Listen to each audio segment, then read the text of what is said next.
All right. Hey everyone. Okay, so we're gonna do a couple things today.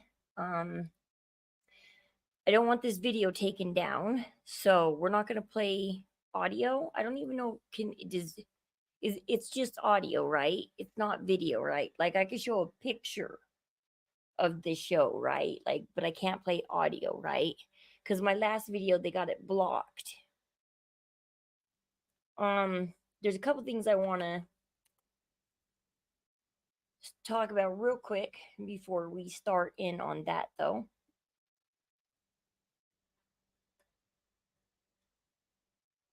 Okay, trying to think.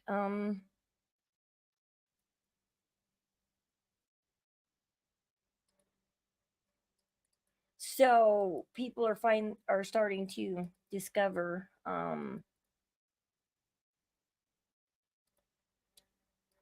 Facebook.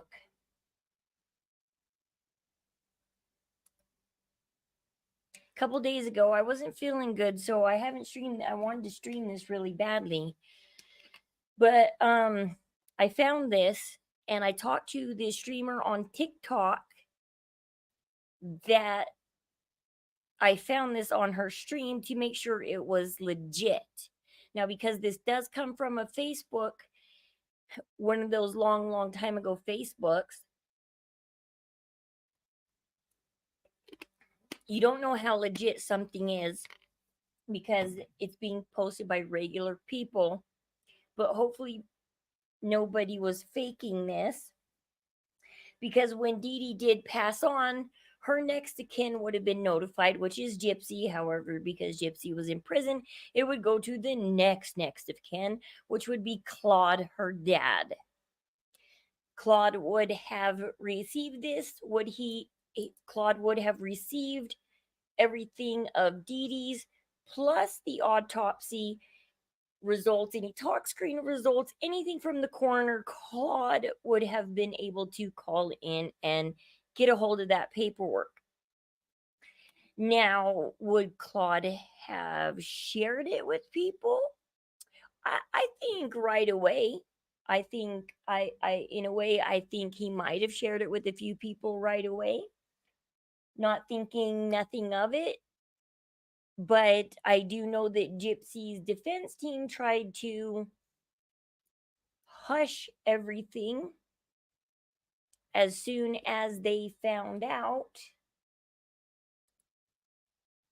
They tried to hush everything.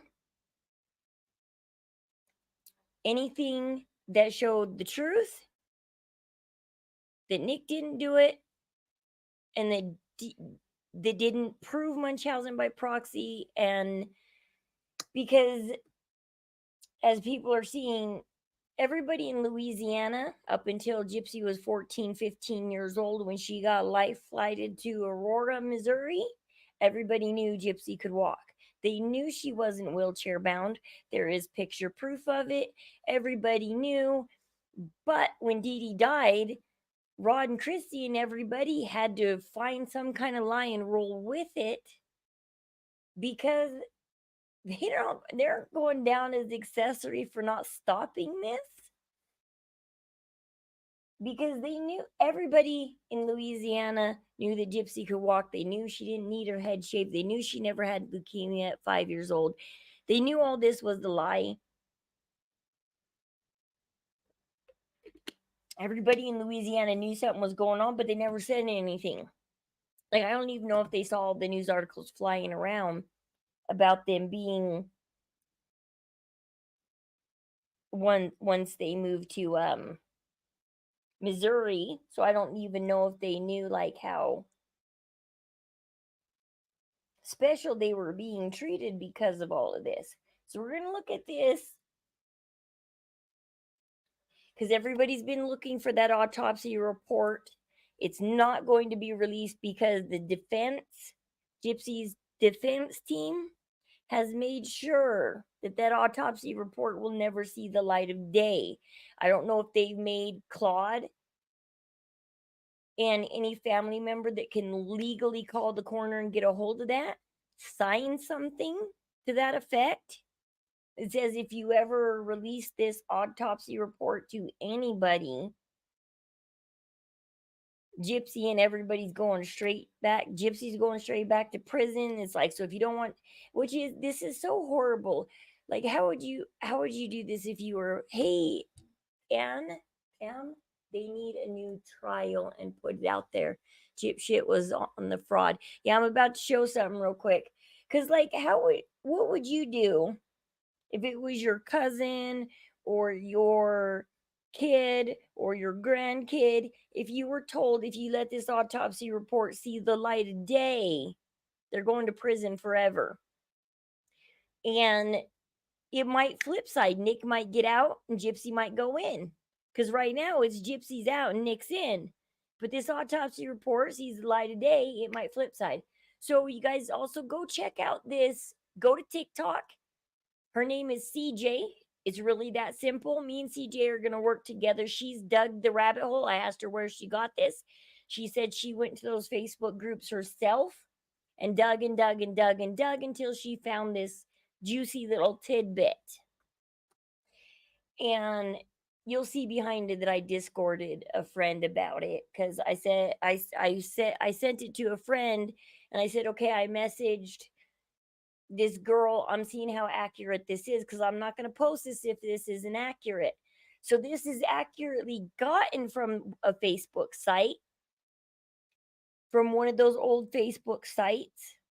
Now, who posted it and how accurate it is, we don't know because, but this does come from a Facebook site. I believe CJ.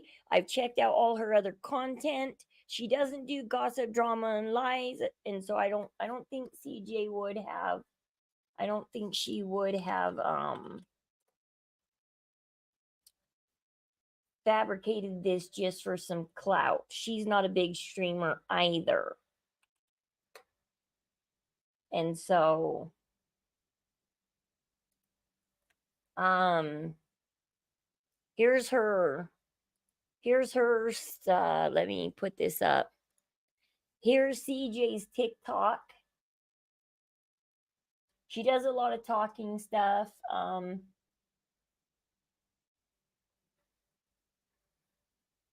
She did like I did. She compared her to Charles Manson and stuff. And I don't see that she does a lot of. She does go down. She's one of those streamers that actually goes down the rabbit hole and actually does the searches and actually looks for the content. She just doesn't listen to content creators and pass it around because it's popular, because that's what I don't do. Lately there's been rumors and gossip going around and I don't pass it around because unless it's truthful, I don't pass it around. So I accidentally stumbled upon her page and um here it is. Share this tab. How are you? Watched Becca. Yeah, I've watched it twice now because I wanted to watch that whole timeline twice. I watched it yesterday, like when it came out, like 10 seconds. It had only been out for like 10 seconds. I caught it as soon as it came out. And then before I went to bed, I watched it again because I had to see that timeline again. Some of the timeline I already knew, and some of it she clarified. She did some good clarification on a few things. Maybe we should have watched the Becca Scoops video and kind of go over it. What I did and didn't know. So CJ shares this. It's a little snippet. Somebody says, I'm looking for the official autopsy report now. Days before murder, days not hours. Okay, so it says physical findings and injuries discovered during the examination. During the autopsy, a disturbing and gruesome set of findings emerged. Dee Dee Blanchard's body bore multiple stab wounds, concentrated predominantly on her neck, back, and arms. The extent and severity of these injuries were alarming, pointing to a violent and brutal So, as the cause of unalived.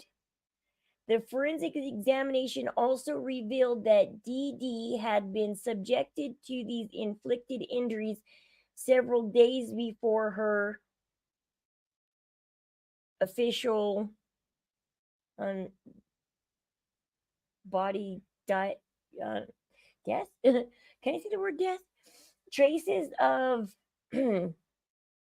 red fluid and other evidence indicated a sustained and agonizing struggle that she endured before her life was tragically taken. The autopsy findings were consistent with the circumstances, and then it cuts off there. The thing is what's always bothered me about the autopsy photos is Dee's hand that's under her head that's sticking out like this. Like, you can see how bruised it is, which means that there was some kind of physical altercation that happened and that she bruised before she passed away.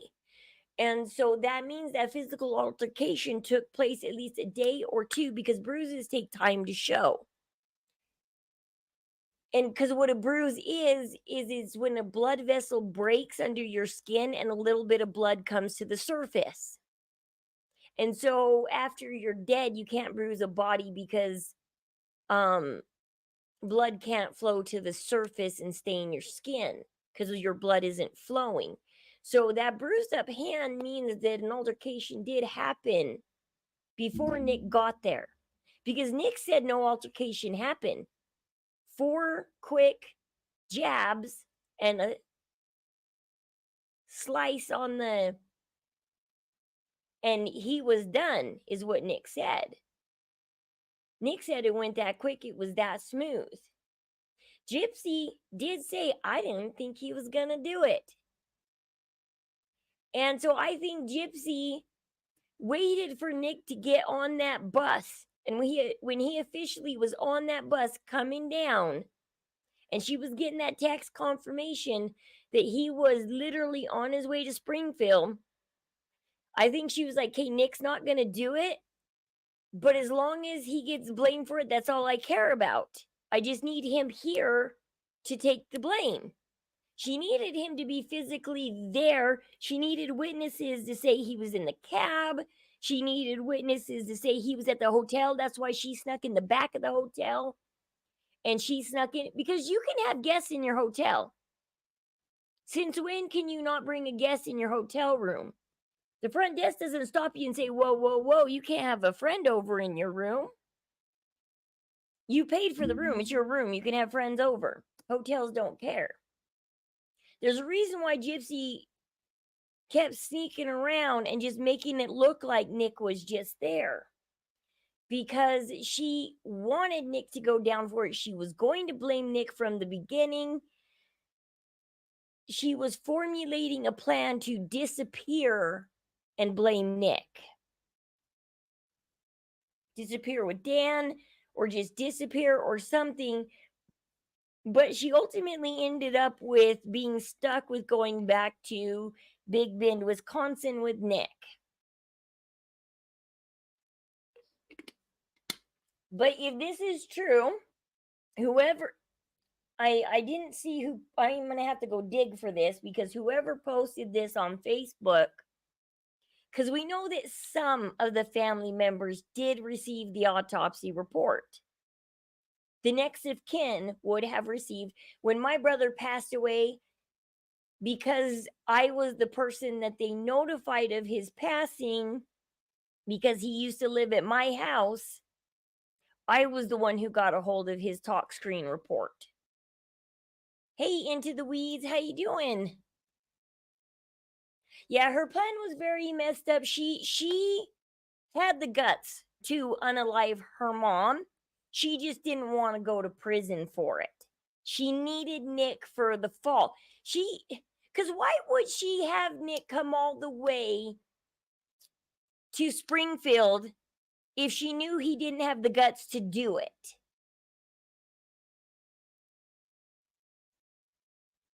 She just needed him for the fall. because she stated on several occasions, I didn't think he was going to do it. She just needed him to think he did it. She didn't need him to do it. She needed him to think. Because she hung him out to dry in that interrogation room. She completely hung him out to dry once they got to interrogation.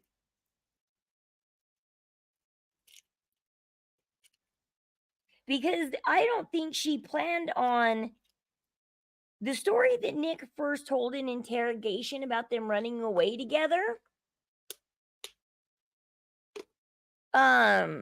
I think her and her mom got in a big altercation. Well, and yeah, because why would she sit there and say, I'm surprised he did it?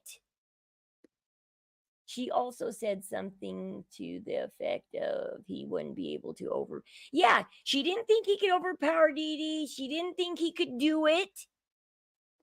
So why was she having him come down there anyways? Literally, it was just to be the fall guy. She weakened Dee Dee. She weakened Dee Dee for him. And Nick was there at her passing. She was weakened by Gypsy. Gypsy did a lot of it. She weakened her mom. Her mom was already sick. I would like to see the talk screen, because I think what happened is, because Nick does talk about, well, Gypsy did try and drug her mom, but she only slept for a day and a half. She didn't actually pass on. I think Dee Dee knew what to give. I think Gypsy knew what to give Dee Dee to make her weaker. And then I think she viciously attacked her. I think she got her mom a little in a weakened state, attacked her, and let Nick finish her off so that Nick would take the full fall. Because the story that Nick tells first in interrogation wasn't because Gypsy and Nick practiced what to tell the cops. Because remember, when Gypsy first left with Nick, she didn't know she didn't plan on doing the Facebook post at this point. She didn't know what was going to happen. She just took off with Nick. And she was, because remember, Gypsy's impulsive. She flies by the seat of her pants. She's somewhat of a planner, but not a full planner. Like, she has a minor plan in her head, but she never has a full plan in her head. She has a half-assed plan in her head at all times. Hence the way she left Ryan. She half-assed it, and we're going to go over it. I'll show you how she left Ryan, what was going through her head. Because on episode 7, you can tell how her minor plan formed into an ultimate plan where she tricked everybody. She manipulated everybody into helping her leave Ryan. So Gypsy does these half-assed plans in her head. She's not as good of a planner as Ruby says she is. She's not. She's a half-assed planner. And she knew Nick she didn't even think Nick would be able to do it all. She just needed at least Nick to be there and where she could. So the first story that Nick tells in the interrogation is the story that they practiced for Nick's mom and dad. Because Nick told that story before he left Wisconsin. He told his mom, she's living in a homeless shelter. I gotta go get her. Nick knew she wasn't. That was the lie for Nick's mom. Nick told that lie to the cops. Nick thought that Nick thought that the story they agreed upon to always tell was that she was homeless and he went there to get her. That's why he was mad in interrogation when he said So she threw me under the bus. He's like, okay. He's like, I thought we agreed upon. No, Nick was never going to tell a soul in this world what he did. The story to his mom, to his dad, to his stepdad, to his sister, to everybody was always going to be Gypsy was homeless. I went and got her. And then he got really, really, really mad when that cop tricked him and made him think that Gypsy told the story first. But no, they tricked Nick into telling the true story so that they could get Gypsy to stop lying. Because Gypsy was the one that was heavy set on all the lies. She also said some she wouldn't be able to, yeah. And so I wonder if Nick did get scared and backed out of the house and didn't, if Dee Dee would have just, if Gypsy would have went in there and finished off her mom, or let her die slowly, because eventually Dee Dee was going to die. It was up to Gypsy how quickly she was going to die. Because Gypsy was already slowly carving up her mom. And so Dee Dee would have eventually died of the wounds, starvation, dehydration, a little bit of everything, if they had just left that house.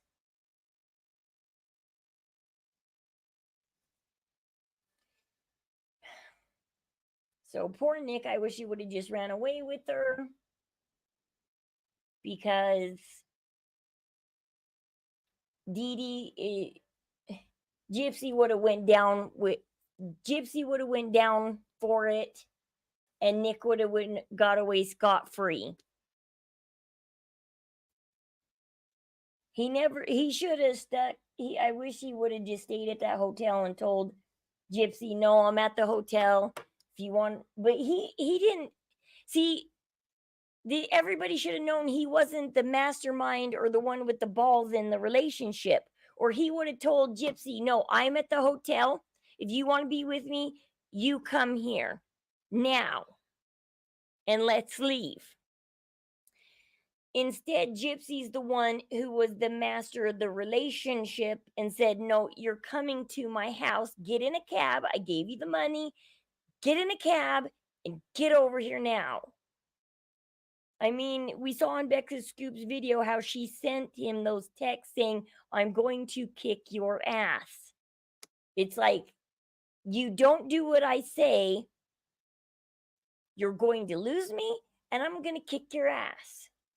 So you can see how violent she treated Nick in the relationship when he didn't do but he didn't have enough balls to stand up to her and just say, well, then I'm going back to Wisconsin. I got a return ticket.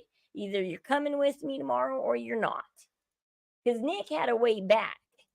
Gypsy didn't. She would have been, I wish Nick would have just got on that bus the next day with her without Gypsy and went back, because then Gypsy would have been stuck in a house with her dead mother and not knowing what to do.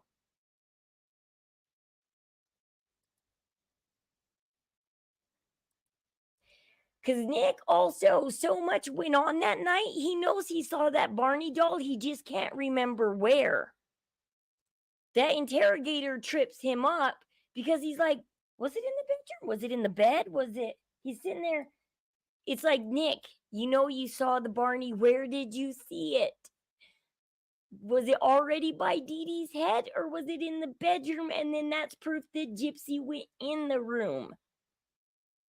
It's like the cops were trying to get how much proof from Nick. They wanted to know, did Gypsy enter that room? They needed Nick to tell them. She also knew they were about to get caught for fraud. Yeah. They were going to get caught for fraud. Dee Dee was now the sick one. And Gypsy was like, oh crap. Everything was, if Dee Dee was this now the sick one, she was the one that was slowly dying. And Dee Dee was like, I'm gonna get stuck with this all. Everything's gonna be stuck on me. Either my mom's gonna pass away and I'm gonna be stuck in this wheelchair because everybody thinks I'm wheelchair bound and I'm sick. And when my mom's gone, it's like, who's gonna take care of me? And so um she had total panic trying to figure out what to do because um her mom was going downhill. She was going to have to start taking care of her mom. People were going to find out because the tables have turned. Her mom was no longer going to be able to push her wheelchair around and take care of her. They were starting to go to the hospital all the time now for Dee Dee. Because there's that picture of Gypsy with her legs crossed like this in Indian style, sitting in her wheelchair, and her mom's in the hospital gown wheeling her to the vending machines. Because Dee Dee was the sick one at this point, and Gypsy was going to get stuck with taking care of a sick mom for God knows how long. And that's not what Gypsy wanted. She did not want to she wanted to move on with her life. She wanted to do what she wanted to do. And she wasn't going to take care of her sick mom. So what was the real reason? Fraud or men? I think there was a little bit of everything. I mean, she was staying with her mom even though they were fighting over men. Because the fraud was still working. They had 20 grand in that safe. They had a paid off house, 20 grand in that safe. But at the same time, they were fighting over men. They were. Because remember, Gypsy didn't really love Nick, but Dee Dee loved Nick. And Dee Dee was bragging to the neighbors about Nick. Gypsy wanted Dan. Remember, the roommate said that Gypsy wouldn't stop going after Dan. The same obsession that Gypsy had with Dan is the same obsession she has with Ken.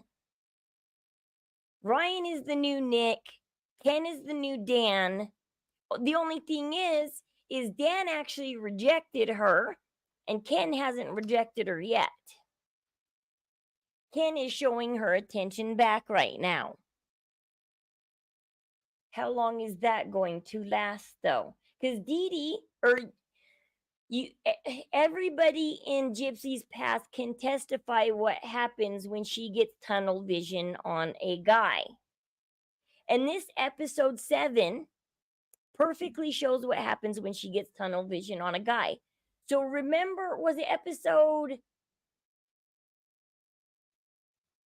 2? When she first, when was it episode 2 or 3? Christy first called, I think it was 3.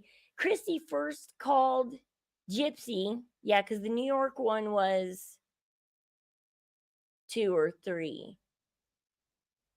It was the one after the New York one because Ryan went back to work. Christy called Gypsy with this BS story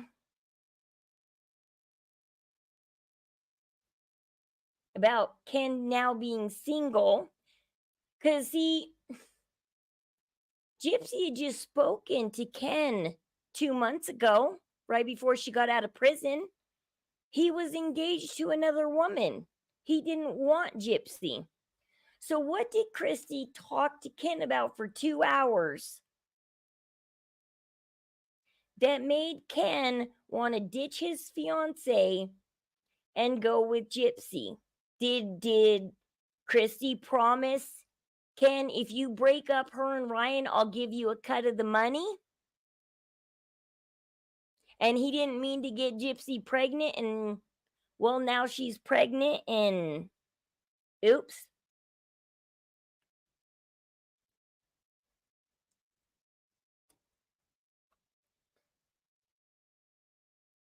I mean, obviously, to see the other woman and see if she thinks she's gay.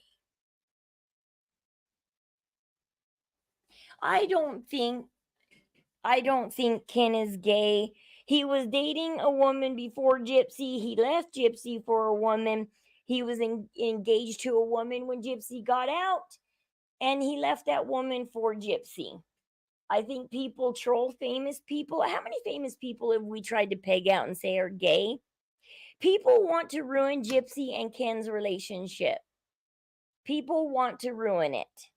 That's why I'm not fooling with that rumor that Ken is gay. Because, first of all, nobody can come out with proof. Where's these pictures, these scrapbooks? I don't care about engraved jewelry. You can go spend $20 and engrave a piece of jewelry. That's not proof that you're in a relationship with somebody. I want to see pictures. Nina apparently says that guy has a video out there and he was going to give it to Nina, but Nina's like, nah, I don't want to see a video. I would have said, yeah, send me the video and I'll verify that them two are in it. You don't have to watch the actual. You could tell the guy, can you please cut out the sexual act of the video?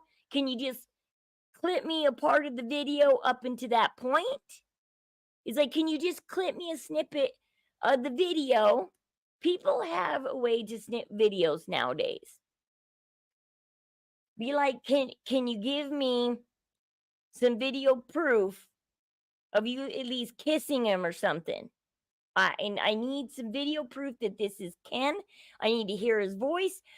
Because you don't have to get the whole video and have a gay corn video on your computer.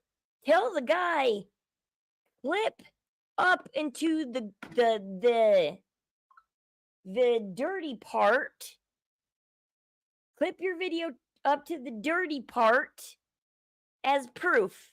Because the only proof out there I find that is funny that Nina says there is proof she turned down because it's a video. I'd be like, clip it and give me the part that is viewable.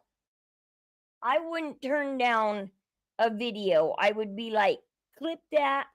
And then I would go and figure out a way to make sure that video wasn't edited, photoshopped, or anything, that it was a real, true, authentic video.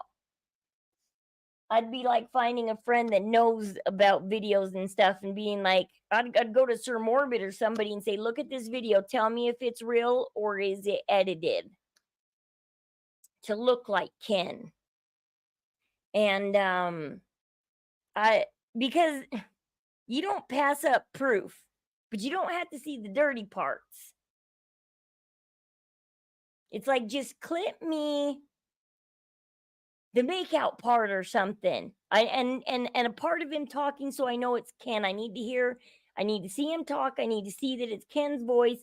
And I need to see him, because nobody other than that, nobody has proof. Nobody has one picture. Nobody has one anything. So either Ken isn't gay or Ken was so careful that there's no proof out there. He didn't use his real picture. He didn't use his real name on Grindr. And he didn't let anybody video him. It's not like you have a choice in it anyways. This whole episode 7 is disgusting. So what I want to go over on is what we've already seen in the past is now playing out in this episode. Everything from episode 1 to episode 6 that Gypsy's been talking about is now finally playing out. So Gypsy talked to us about, as soon as she found out about Ken being single, what did she say? She said, now every time me and Ryan fight, I'm going to sit there and imagine, would me and Ken fight? What would life be like with Ken? Maybe I'd be better off with Ken. So what happens? Gypsy goes to cutoff. So at the beginning, she's in cutoff. She purposely pisses off Ryan. She goes and backstabs Ryan to the dad. That pissed me off when she did that to Rod. She knew that Rod was rooting for her and Ryan and their best chances. And then she killed that with one text.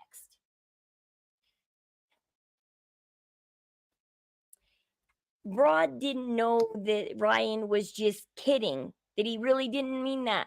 What Ryan wanted, why couldn't Ryan go to cutoff and then just hang out around the house while Gypsy went on the boat with her dad?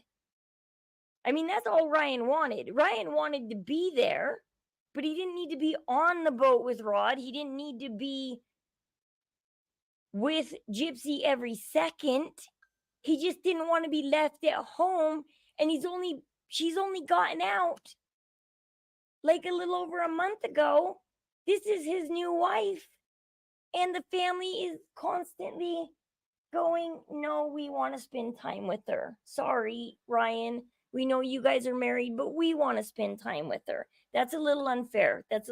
I find the Blanchards really, really unfair and horrible, because they should have invited both of them there, let Gypsy go out on the boat. So Gypsy picks a fight with Ryan. And what does Ryan do? Well, she's thinking of Ken, because she's like, I got me and Ryan in a fight. He gives her flowers. And now she's crying because she's trying to manipulate Ryan. She's trying to fight with Ryan. She's trying to get Ryan to break up with her. But instead, he's buying her flowers. He's saying, I'm sorry. Ryan is the most, see, Gypsy, she has no humility. And I talked about this in a Mother's Day video. She doesn't like humility because humility works against manipulation. You cannot manipulate a humble person. You can hurt a humble person, but you can't manipulate one. And so she tries to manipulate Ryan into a bunch of fights. And she poisons everybody against Ryan. And then what does he go and do? He buys her flowers and says, I'm sorry. Even when he doesn't have to say he's sorry, he buys her flowers. And so now she's crying because her manipulation didn't work. She's not crying because she loves the flowers and that was a sweet thing. She could care less about Ryan and the flowers. She's crying because her manipulation tactics aren't working. She's crying because she wants everything to be Ryan's fault. She wants Ryan. She already tried to film Ryan in episode 6. She lied about hiding and running in the bathroom and him banging on the door saying, let me in. That didn't happen. Yep, her precedents and patterns, she's trying to run that pattern with Ryan, but she can't run that pattern with Ryan because he's humble. He will always say he's sorry when he doesn't have to.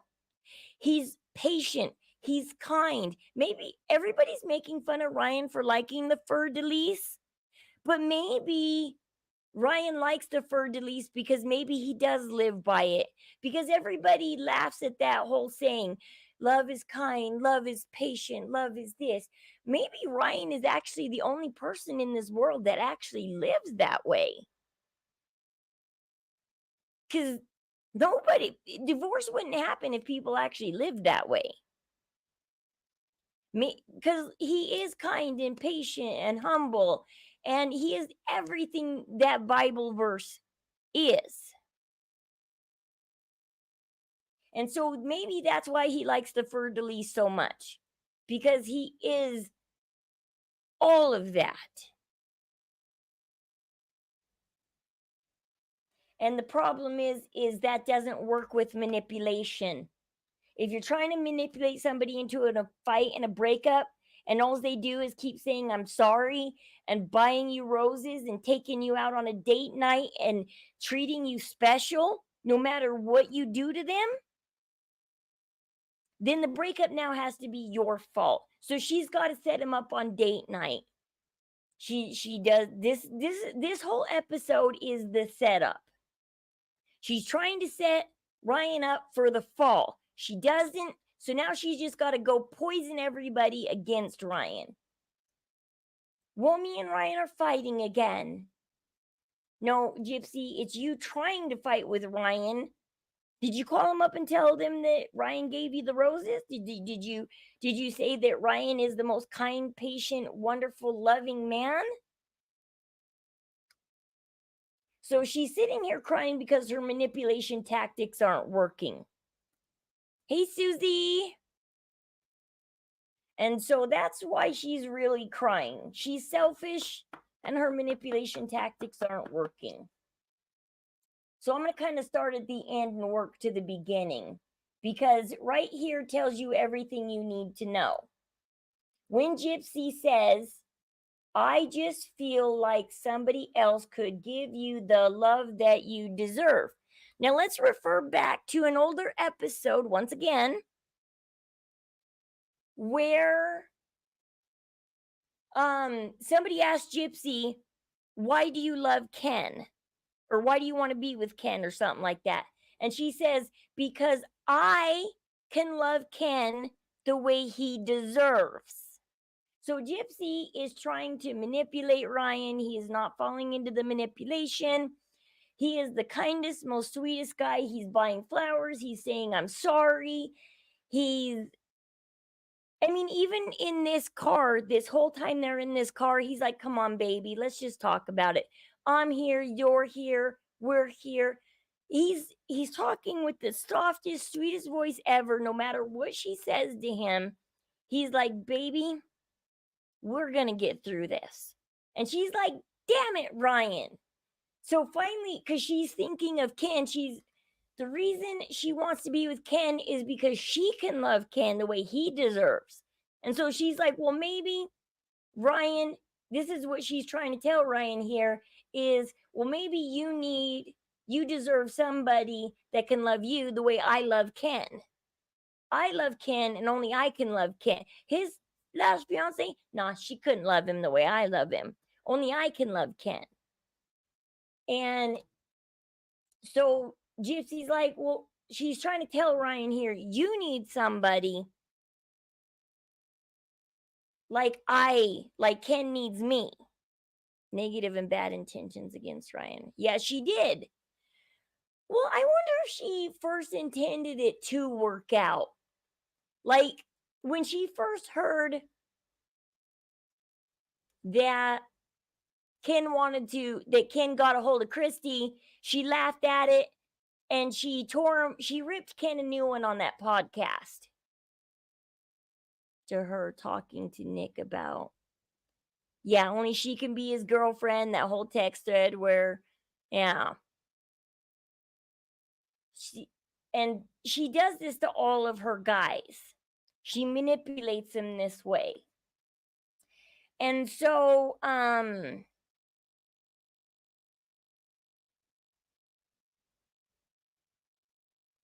she's just nothing. This whole episode, you can tell she's doing nothing but thinking of, how do I get to Ken? I need to ditch Ryan. How do I get out of this and get to Ken? But the problem is Ryan is too good of a guy. He's too good of a guy. He's not going to fight with Gypsy. He's not going to turn into this screaming, yelling monster that is banging at the bathroom door that she accused him of twice over. And he was a clean guy. I get upset when they go back to that apartment and she goes, see, he's dirty, Christy. See, Christy, he's dirty. No, the guy is depressed, Gypsy. You left Mia's only for overnight, and he hasn't seen you since. And you won't talk to him.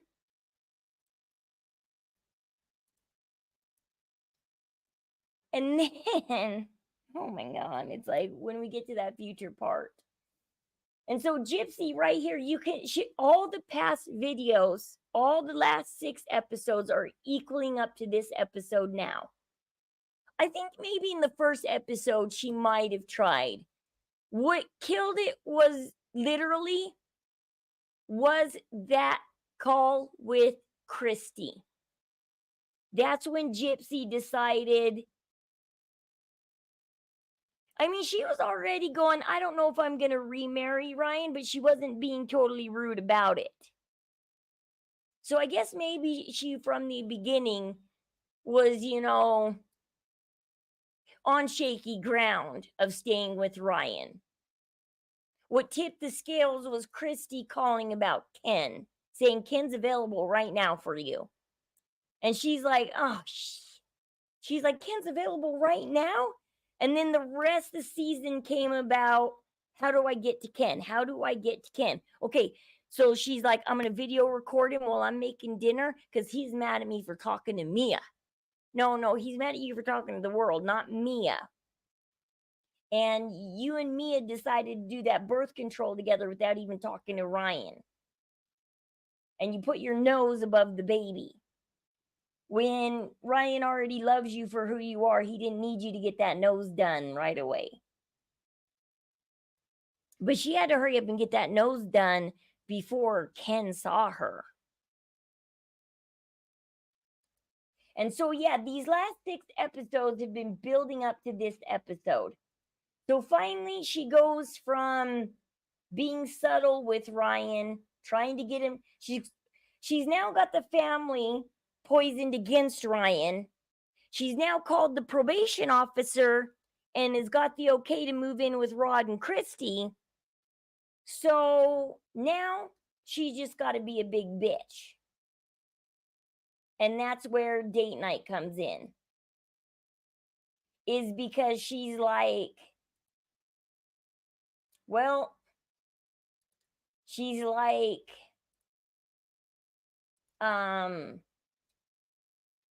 she's got everything set up except for Ryan being the big meanie bully head that she wanted him to be. She spun the stories. Like I said, she's dumb. Hi, Kathy. Rose, I always enjoy your lives. I'm thinking, Ryan, possibly thinking, how often does Gypsy need? I know. See, what I was saying is why, when you're married, any married couple, tell me this, because if my parents wanted me, if I lived 3 hours away from my parents, I would take my husband with me. And if my dad wanted some daddy-daughter time, well, then why couldn't Gypsy go out on the boat alone with Rod and Ryan just stay behind at the house, or maybe even drive and go shopping or do something on his own and cut off, go do his own thing. Ryan doesn't have to be with you every second in cut off, but he needs to be in cut off with you, staying the night with you, because he is your husband. I don't know any married couple that separates all the time. I don't know. I only once got mad at my husband once and didn't come home and stayed at a friend's house one night. And then I paid the price for it and never did it again after that.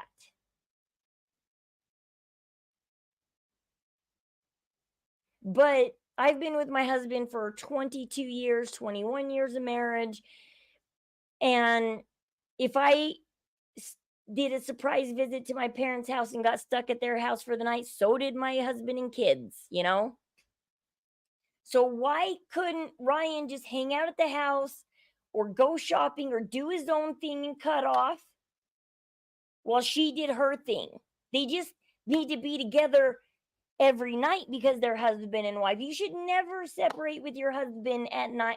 They always tell you, and especially if you're a religious person, never go to bed mad at your spouse. You don't separate from your spouse.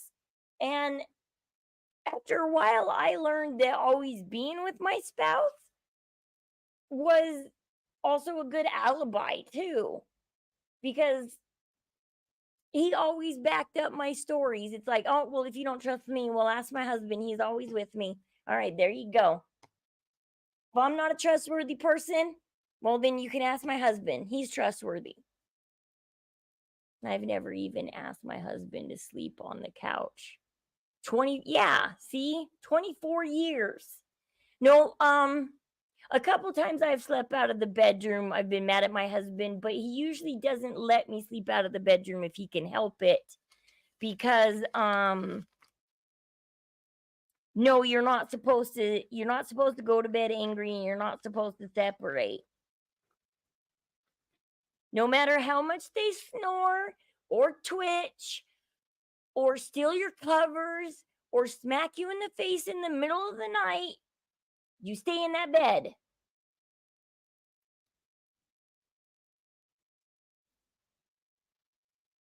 Yep, my husband alibis me.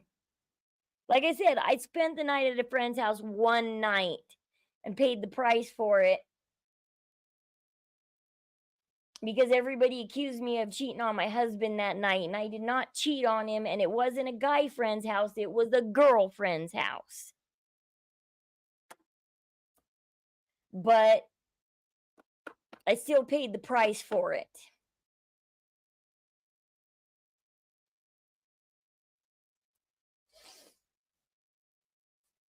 Oh yeah, I do have this muted good because I didn't want it playing. But like, you can.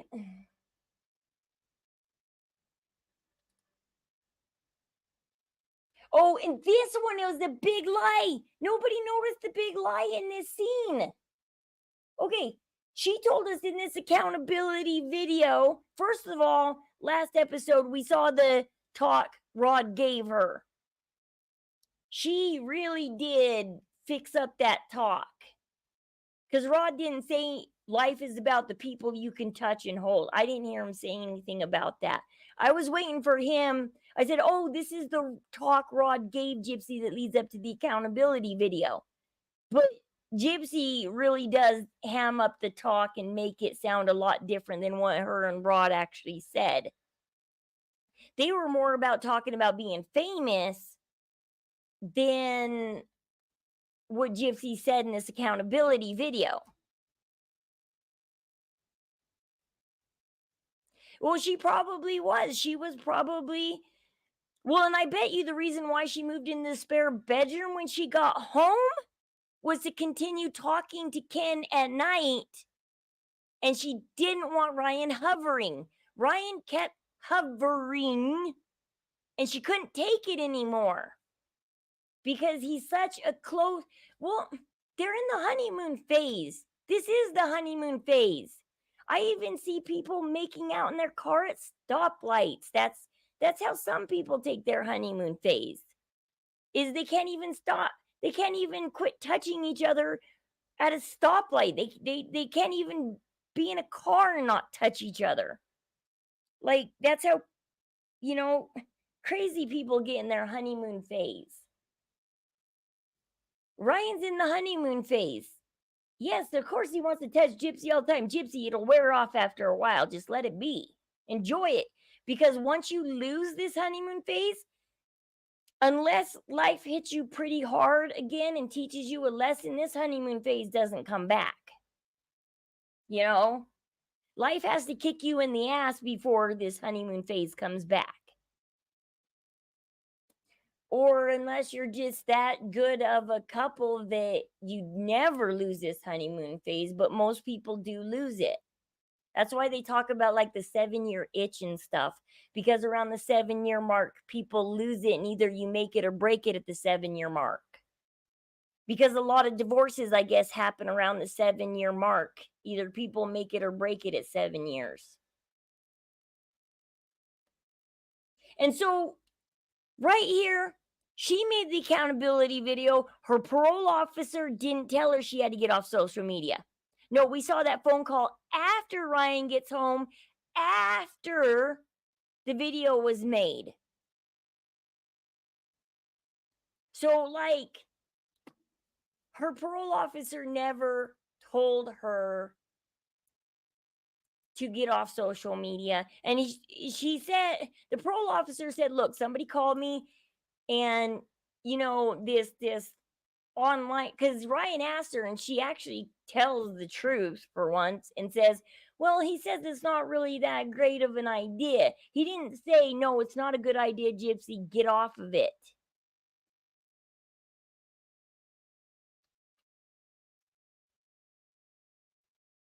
Hey, Rose, Pickles. And so this accountability video, she does lie through this accountability video because nobody told her to get off social media. She just went ahead and decided that she was going to play that sob story of, I got to get off social media. And then Ryan's like, dude, this is your job. This is revenue. You know what, Ryan? This is the only part of the video I faulted Ryan. Ryan should have said, okay, let's delete all your accounts. And then he should have drove her straight down to McDonald's and made her fill out an application.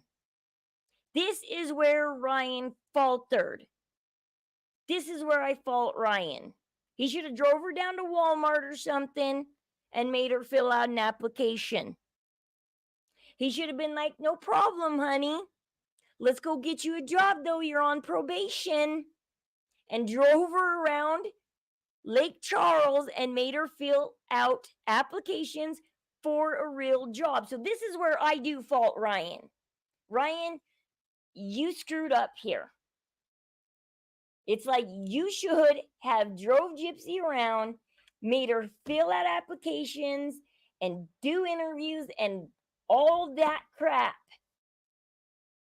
Gypsy would have panicked and went and grabbed that $6,000, and she would have undeleted everything immediately and hopefully maybe known how good she does have it.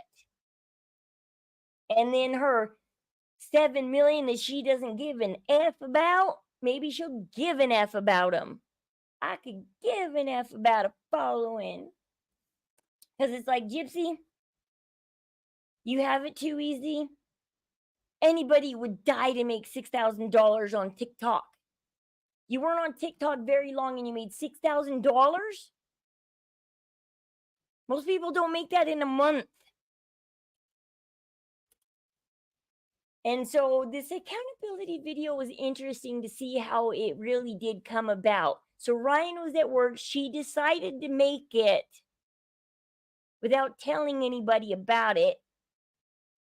She definitely hammed up that conversation between her and Rod and made it sound like he was this ultimate loving father that's like, I'm what matters. I'm a human being and you can touch me, Gypsy. And that's all that matters is the human beings you can touch. No, it wasn't that sweet of a conversation. It was a, I don't want you to be famous, Gypsy, for unaliving your mother conversation.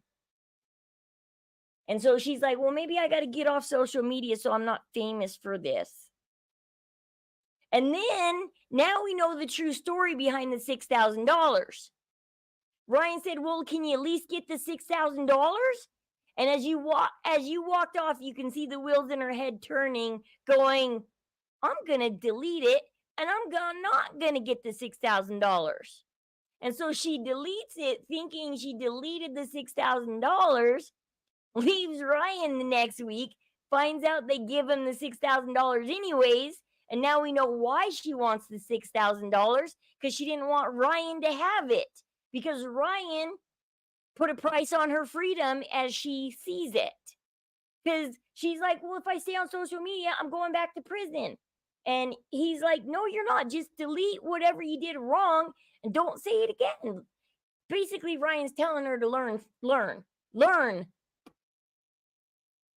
Don't talk about Nick then. So it doesn't look like you're trying to get a message to Nick. And so, yeah, like I said, this is the only place I fault Ryan, is Ryan should have said, okay, no problem, baby. By the way, let's go to McDonald's. We'll get you some fries and we'll fill out an application while we're there. She cares. She didn't want to show it on camera.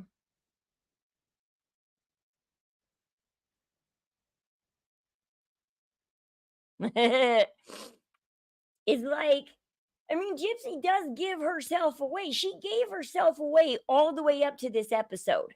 She did. Everything she has said in the last 6 episodes has been building to this episode. Has just been building up to this episode. The way she left Ryan. I mean, you can look at all the lines she has said. And, well, like Into the Weed says, she has a pattern. She set Christy up. She went to Mia's and pretended it was because her and Ryan were fighting again, because she tried to get him to fight with her here. Instead, he got out of the car and cried instead of fighting with her. She's like, dang it, my fighting tactics aren't working. Now I'm just going to have to flat out lie about it. So she goes out here. She lies to Christy and Mia and says, well, my probation officer says I can leave Ryan if I have to. And then Christy gets the idea of, all right, let's go. Get in my car. Let's grab some suitcases. We're going to do this. We're going to go back. We're going to rush in the apartment. You grab the guitar. You grab this. And Gypsy's like, well, I'm going to also grab a couple other things. She's probably not wanting to tell Christy, I got to grab all my lingerie real quick. Like, I'm going to, don't watch me, but I got to go grab all my lingerie real quick. Make him look bad, but she was able to control. She is stupid that she did this show, because had she not done this show, she would have been able to control the narrative forever. So take this. So from the moment Gypsy got out of jail up until now, look at where her life is and what she's telling people, and now apply that to the 2 years she was with Nick. Because what does Nick say in the interrogation? Oh no, I feel more than guilty. Because while I was with Gypsy for 5 days, she told me about her mom and all her accomplishments. And now I realize that I unalived a really, really good mother. And so Nick's like, I feel more than guilty. Because for 2 years, Gypsy villainized Dee Dee to Nick. And then she finally told the truth. The truth came out while Gypsy was living with Nick. And now Nick is like, what did I do?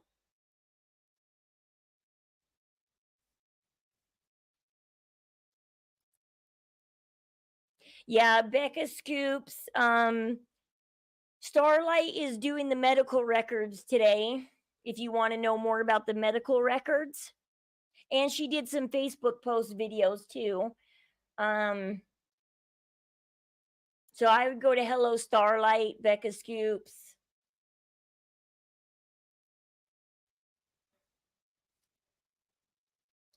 But watch how she's manipulating her family. If we didn't have this Lifetime show, we would get to see the true manipulation.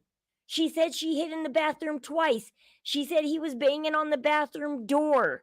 She said that he was a dirty slob. He wasn't until she up and disappeared and left him, and he got depressed. Oh, by the way, has anybody done a welfare check on Ryan? Because I am getting worried about Ryan right now. As soon as Gypsy said she was pregnant, by the way, I don't believe the BS that she called him and told him about it. Because first of all, as soon as Gypsy announced the pregnancy, he disappeared. And second of all, when she did that video with Good Morning America, she didn't say, when they said, how does your ex feel about it? She didn't say, well, I called him and we talked about it and he's okay. She's like, nah, he's on his journey. I'm on my journey. She gave the Nick story. The whole, I'm on my journey. She closes her eyes and bows her head. He's on his journey. She did the exact Nick talk. He's on his journey. I'm too busy taking my prenatals to notice him. Why didn't she say in that interview, I called him and told him? Think about Becca. her new video. Bam. She releases a new one. Yep. I wait about it. Yep. And so because she did this Lifetime show, Gypsy used TMZ to control the narrative until the show came out. And now she's sitting there going, well, if you hate me in the show, well, then that's just my journey and I'm learning. So now she's trying to gaslight you that now you're going to see that I'm the bad guy, and I know you are, but that's just my journey. And I'm learning, remember? I just got out of prison. I don't know how to live life, and I don't know how to live with another person. I love Anxious's aunt's video today when they were like, Gypsy, try being single for a while. It's actually quite fun. I think somebody needs to do a welfare check on Ryan and let everybody on the internet know that he's okay, because I'm actually really worried about Ryan. Do you think he would actually do something stupid?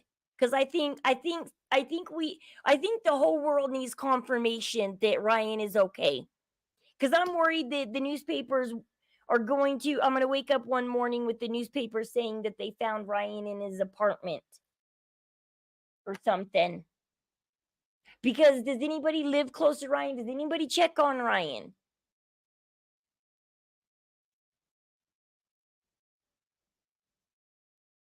Yes, Gypsy is the codependent one. She was right. She is in a codependent relationship.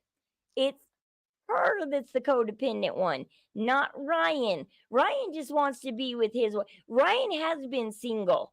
Ryan has lived by himself. Ryan knows what it's like to be single and live by yourself. He was finally happy to have a wife. That's not codependency. No, I'm actually really worried. Every morning that I wake up and there's no news on Ryan, part of me's relieved and part of me's worried. You know? Like I'm in this stuck spot between being worried and relieved. It's like I don't know what to think. Because this is all gotta hurt Ryan. I mean, he's watching this show, and then as he's watching this show, and people are bugging him about this show and Gypsy, and he's crying about, you can tell this all really hurts him. Gypsy comes out with the pregnancy videos, like she came out with he thought the tattoo video hurt him. The pregnancy family photos hurts even worse. But right here, yeah, you see where Gypsy manipulates Christy of, guess what, Christy? I already talked to the probation officer. I can move in with you at any point. Yeah, but he won't see it. Well, it's like, does anybody know how to email him or message him or just even try and see if he answers back? And does anybody know his family? I know there's a few people that live in Louisiana that I don't know anybody that lives in Louisiana, so, or else I would be like, hey, I don't,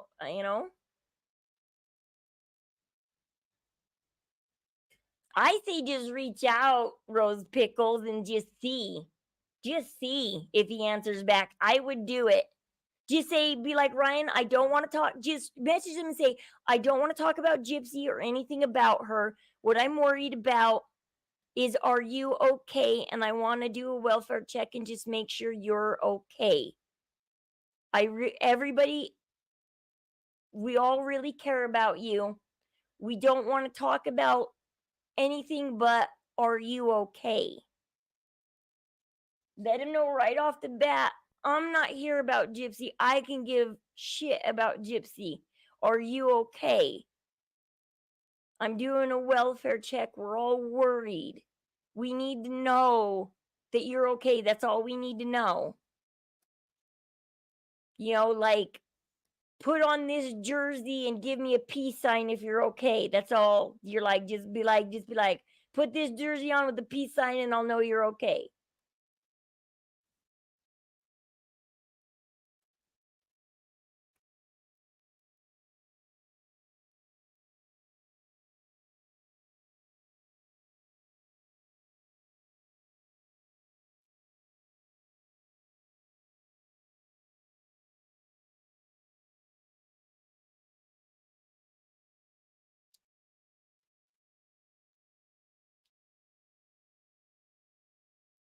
But I would do it if I had like a way to get a hold of him. Doxing is bad. Yeah, don't dox anybody. If you know how to get a hold of Ryan, I'd say do it. Do it. Don't hand it out, but just let everybody know, look, I do know how to get a hold of Ryan. I did. Did he answer yes or no? But just start off with, I don't want to talk about the G word.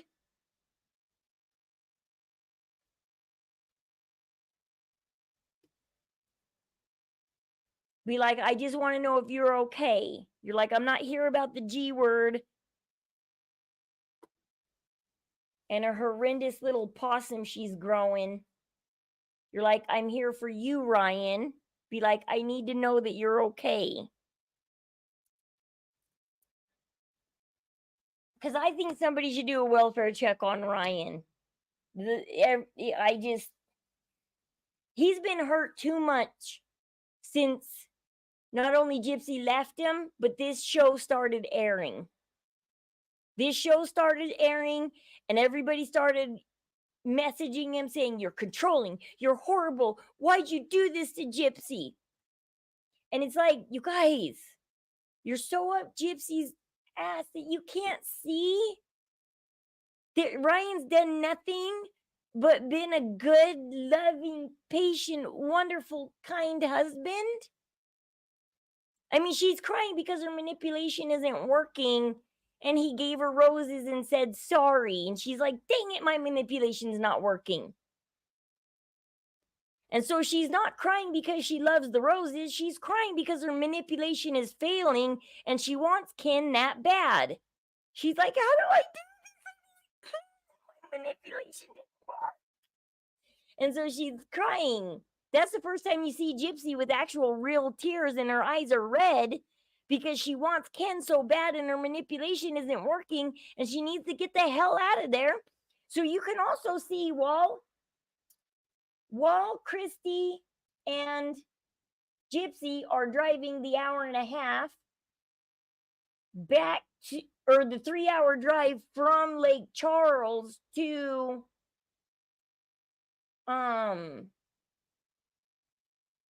or maybe or is this on the way too? This is on the way too. Oh my gosh, coming from a religious standpoint, the fact that they are praying before they double cross Ryan because they don't know he's not home. This is disgusting to me. This is so disgusting to me. You don't pray to God so you can double cross somebody. God, help us double cross Gypsy's wonderful husband. He's done absolutely nothing wrong. He's such a great guy, but we want to just run in there real quick, pack Gypsy up and screw him over without an explanation. Give us strength to go do that. Thank you, God.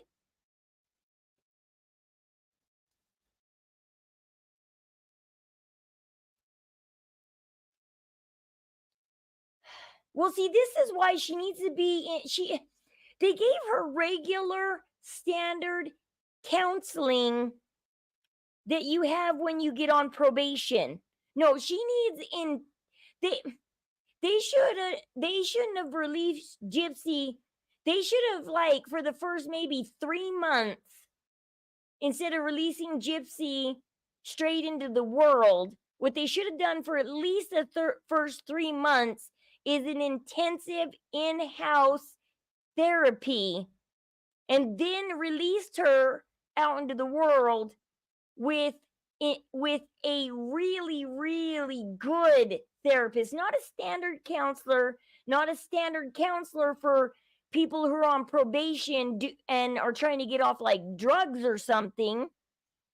Because the drug that Gypsy lives off of, manipulation, lies, and all of that bull crap, that's the worst kind of drug. Like everybody was talking about when Gypsy first left Ryan and got with Ken, everybody was getting down on Christy. Like Anxious Aunt was one of the first people to get down on Christy, going, "We know you're a Christian woman. Why are you doing this?" And then this just proves all the more. Look at this Christian woman praying to double cross Ryan. Every time Ryan goes to work, Christy double crosses him. Poor Ryan.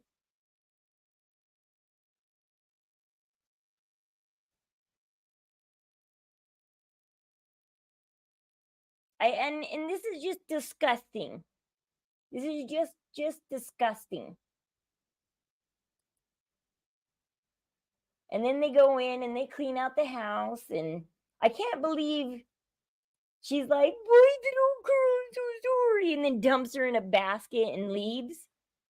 She's like, "Don't chase me." She puts her in the basket because it's like, "Pixie, you're breaking our heart. Don't chase us."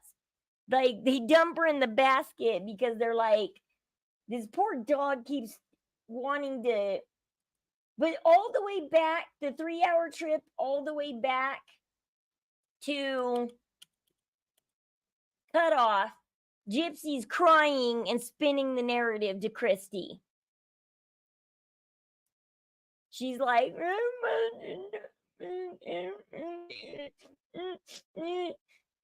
she's like sitting there spinning the narrative even farther. She's like, "Okay, I got 3 hours more to go with Gypsy. I'm gonna spin this narrative hard." So for 3 hours, she's got to justify what they just did. Because they just went in Ryan's home. They packed all the Gypsy stuff up. She knows Ryan's going to come home and find out what they did and start calling. And so now for the next 3 hours, she's got to spin the narrative to Christy. What we did was perfectly justified, okay? What we did was justified, Christy. Because this is why, and I'm going to tell you why, Christy. And so for the next 3 hours, she's going to cry to Christy about why it was justified, everything they just did.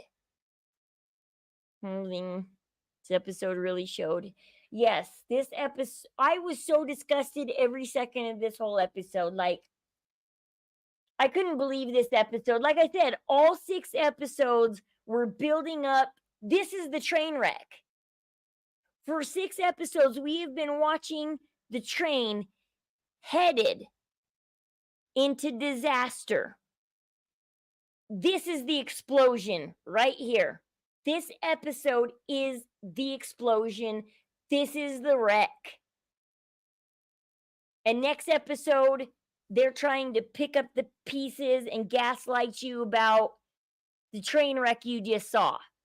Like, next episode is like the news story that gaslights you about what really happened, why the train wrecked. I haven't watched it yet. I guess I'm going to have to. Yeah. Like, this is the train wreck. This episode was the train wreck. This was Gypsy, like I said, text messages have no tone, no inflection. And of course, everybody saying, "Baby, don't be selfish."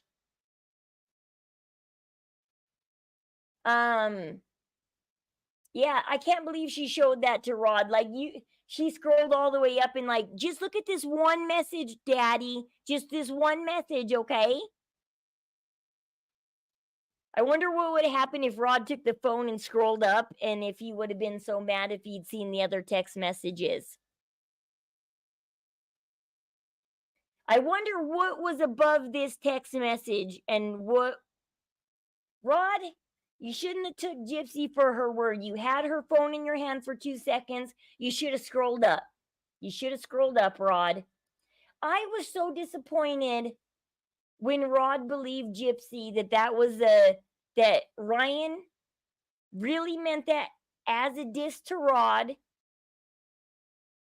I can't believe Rod believed it. I can't believe Rod got manipulated. I can't believe Rod turned on Ryan. I can't believe he did that. But now she's successfully she knows she's got her whole family. I think it's funny when Gypsy and Christy leave the apartment.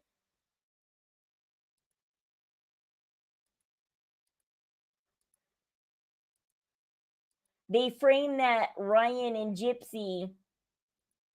See, as they leave, the camera's focus is almost dead center on this Ryan and Gypsy.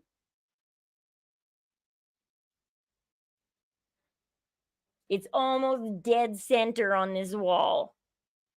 They don't care about Gypsy wasn't the.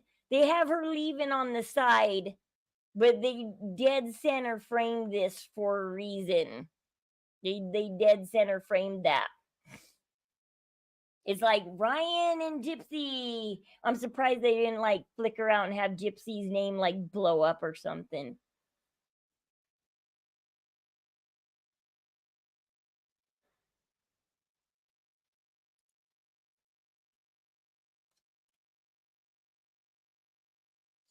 And this is next week's. Next week's episode is, like I said, we're going to start off with Gypsy trying to make Christy feel good about what they just did.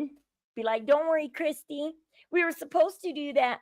Me and Ryan, it's been horrible these last 3 months. I like most of what Mia has to tell Christy in this new. Because Mia knows Gypsy left Ryan because Christy meddled. Mia's not dumb.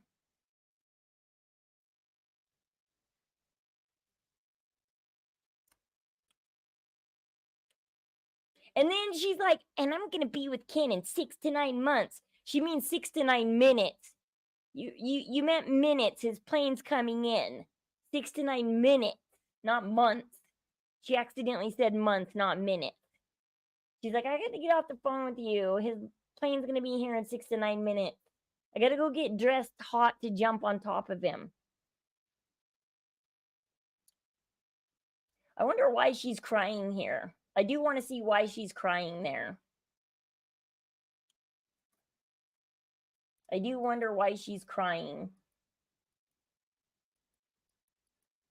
She just got done rolling around with Ken. Why is she crying?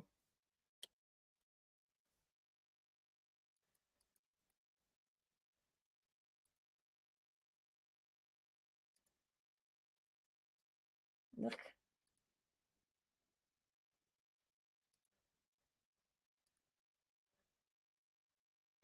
Whole episode, this episode was just so disgusting. So disgusting. I mean, she tries once again to make everything Ryan's fault, but look how loving he is. He's too good of a guy. The only thing Gypsy was right about is, yeah, Ryan does deserve better. There is somebody out there that can give Ryan the love he deserves. Seeing how Gypsy refuses. I know Gypsy could do it if she tried. If she actually tried and got some counseling. Because once again, Rod shouldn't have allowed Ken at that house. Once Gypsy moved in, Rod should have been like, hey, we're setting down some rules. Number 1 rule, Ken does not step foot in this house. If I see Ken, I'm going to kick his ass. And then they should have stuck to it. When Dylan heard that Ken was over there, he wanted to kick Ken's ass. Because Rod should have been like, if you're leaving Ryan and you're serious about leaving Ryan and it's not for Ken, then I don't want to see Ken around here. But the problem is Rod and Christy and everybody, they're hanging out with Ken, they're loving Ken, and they're making Gypsy.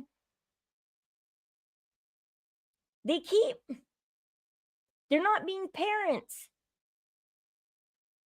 How many people in this world as an adult have parents that are happy at every decision they make?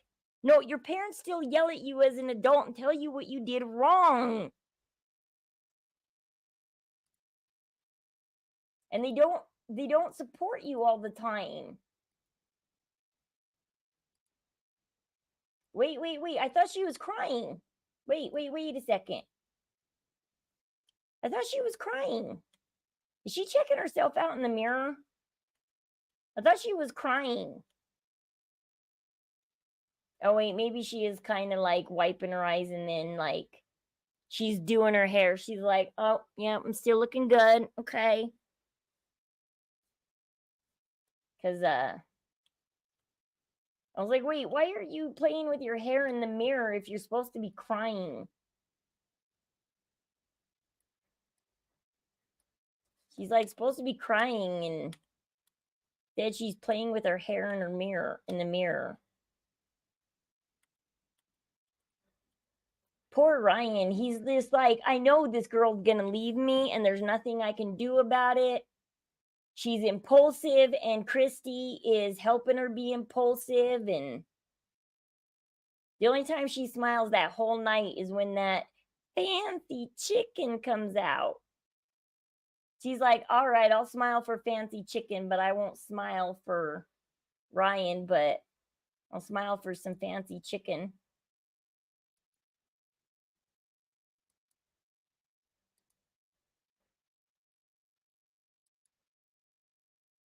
But yeah, I think is there anything we forgot in the episode? I think we went over it. I don't care. She's like, I just want to be free. And they're trying to, I think she's figured out now, though, that they can't get her locked up off of just posts. So now she's not, now she's on the internet doing whatever the hell she wants because she knows that.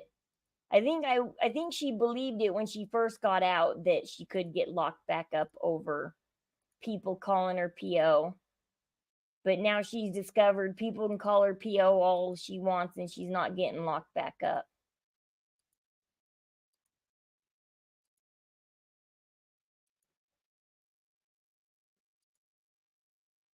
Poor Ryan, like, he's like, I don't know where my wife is. She went to Mia's for a night. And so this was the weekend she left for. Mia, you didn't talk enough sense into everybody. Mia and Rod tried so hard, but Chrissy doesn't respect Rod. Yeah, Mia and Rod tried so hard. They tried so hard. Mia and Rod tried so hard. But Christy and Gypsy just did what they wanted to do. Because I was wondering what the weekend it was, because all Ryan said in the interview was Gypsy left for a weekend and that was it. Next thing I know, she's getting tattoos with Ken. It's not Mia's responsibility. That's the sad part. But Mia and Rod were the only two voices of reason through a lot of the show. Because Christy and Gypsy were, no, it's Christy's job. Christy's the mom. It's Christy's job to teach Gypsy what a good mom is. If Dee Dee wasn't a good mom, we don't know what kind of mom Dee Dee was, because once again, Gypsy has spun the narrative. And we know that Gypsy's not a reliable source to spin any narrative.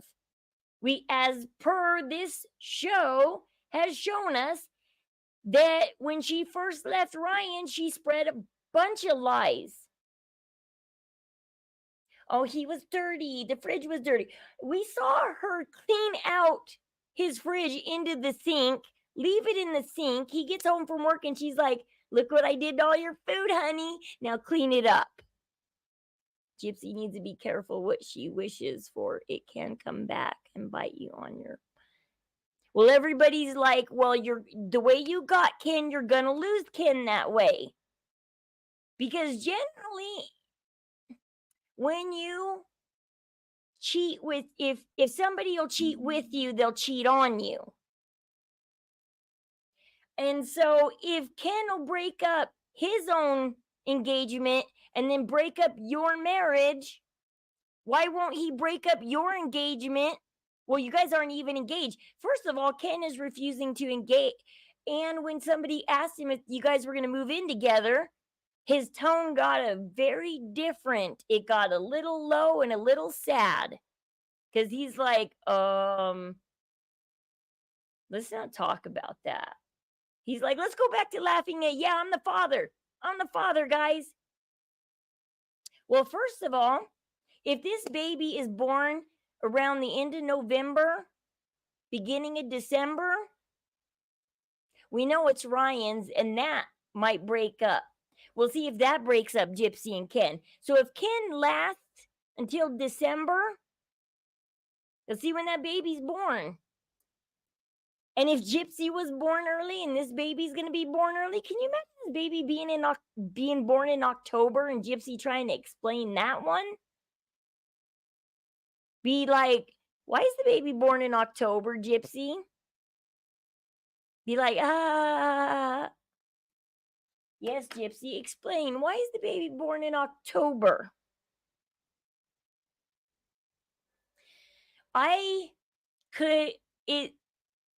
Yep, Miss Juicy. Like, it's so funny how smug Ken is being right now. Oh, it's my baby. Ken, I wouldn't be so smug right now. I would be waiting until that baby's born. I wouldn't be so smug right now. Because the baby's due on January 22nd. If it's a month early, then it's a Christmas baby. Anything born before Christmas is Ryan's baby.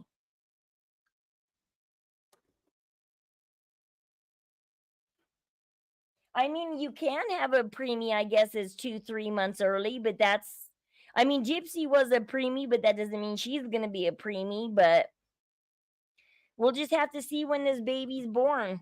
Because if it's born in October, well, then it'll be born at like a pound. Because then it'll be like 4 months early.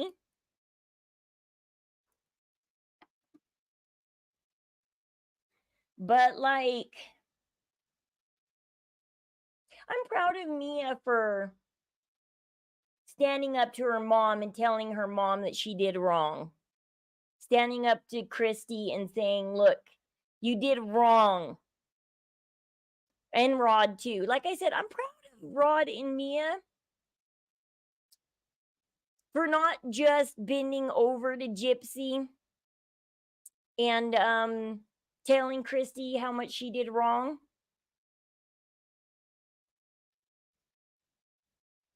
But now Christy's proudly taking the blame in magazine article, going, fine, blame me. It was all me. I did it. It's like, that's not taking accountability, Christy. Well, I hope you enjoy taking care of Gypsy's baby, because this is what you brought on.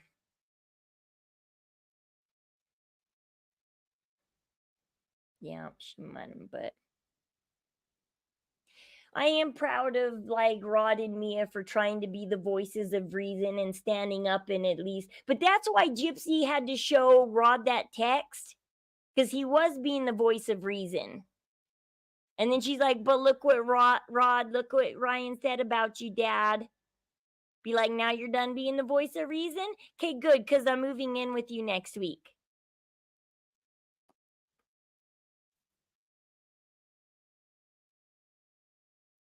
So, yeah.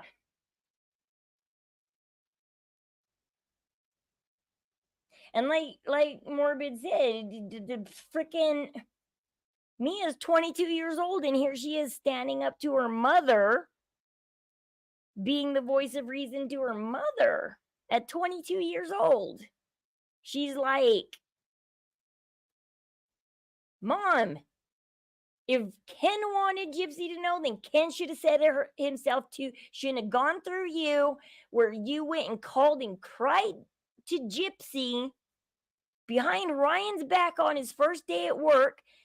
Christy patiently waited 2 weeks for Ryan to go back to work to double cross him. Morbid? Sir Morbid X, he does Gypsy every other night he streams and does Gypsy.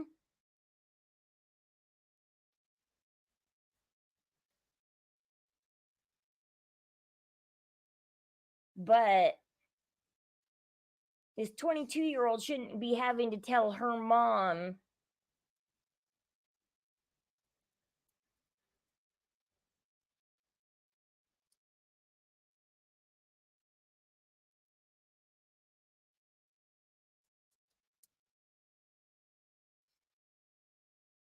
I wonder what Mia thought when Gypsy said she was pregnant, because I was wondering if Mia might have been so mad at it that she was the source for Nina.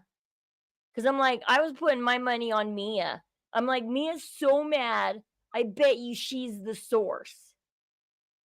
Because even though Mia didn't like Ryan, I don't think this is what she wanted either. For Gypsy to go straight from Ryan to Ken and now a baby. Oh yes, and let's talk about we did forget one thing in the show. When she told Ryan their lives were too cookie cutter, and now she's going to have a baby, and her life was too cookie cutter with Ryan, and she wanted to be a wild stallion out there running free in the wind with Ken. Gypsy, you have a baby. She's going to ditch this baby all the time, isn't she? She's going to constantly every weekend be giving this baby to either Christy or Raina. Raina's probably going to need to move to Louisiana because she's going to be going to Louisiana all the time, I bet, to babysit this baby. Because I guarantee you, Christy and Raina are going to be watching this baby all the time. Because Gypsy, she's still going to want life to not be cookie cutter and fun.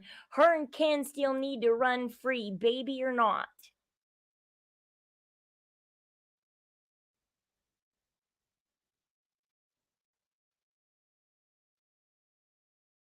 I wonder if they canceled season 2 because they couldn't get on the rare chance. But Starlight said that they showed the pregnancy test, unless they faked that too. You can fake that. You can still fake a pregnancy test.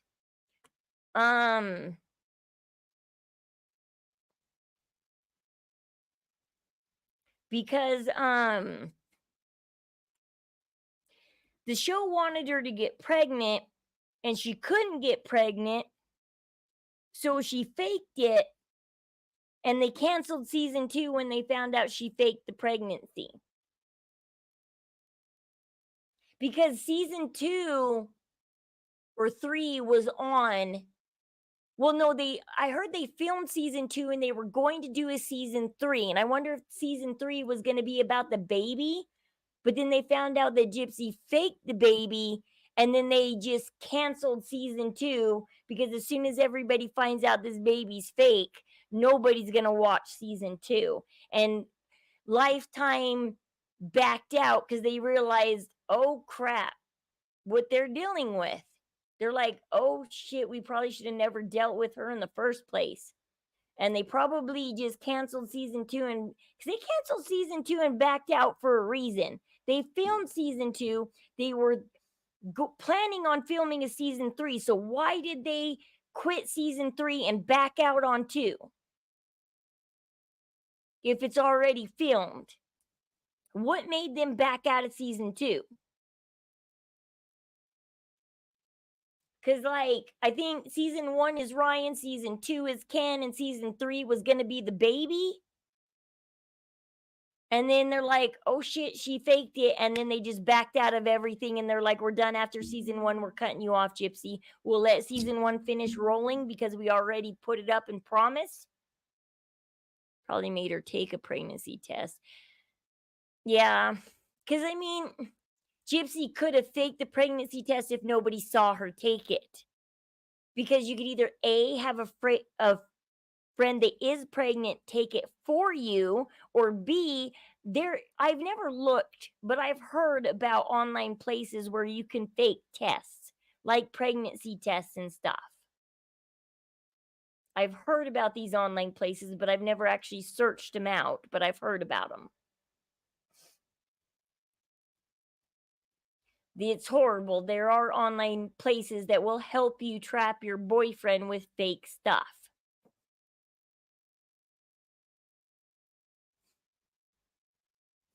Or I wonder if you bought a pregnancy test off them, would it always come out positive?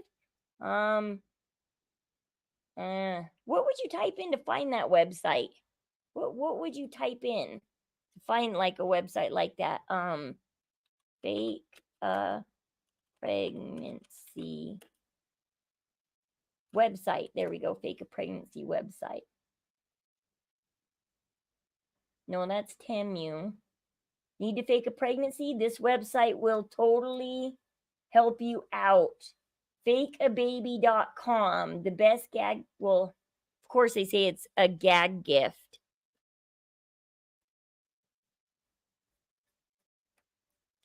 I'm making assumptions when it comes to the baby, but that's it.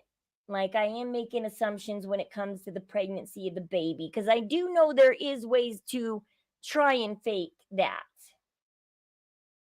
But I try not to make assumptions and rumors. I try to just go flat off facts.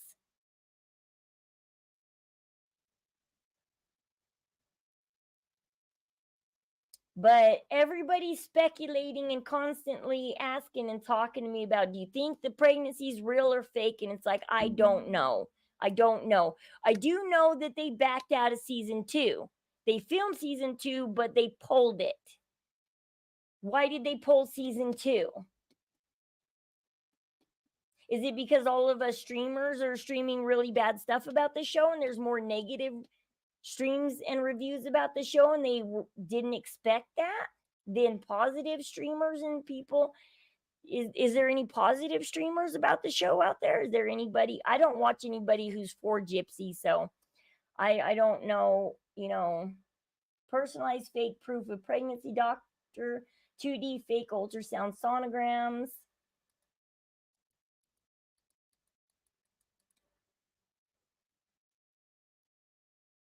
ScaryMommy.com, fake a baby website, fake a baby pregnancy. Sign up for Scary Mommy's daily newsletter for more stories from the trenches. Don't stress, surprise. Dishonest Harmony perfectly describes his toxic boomer parenting style.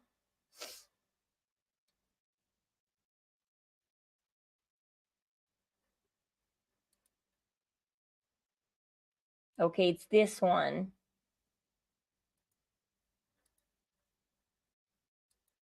Let's see. April Fool's classic looking 3D fake ultrasound. Ooh, that looks, see, that does look like the strip that Gypsy has.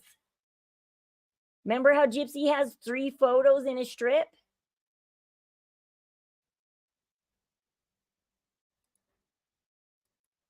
In the pregnancy. She has that 3 photo line.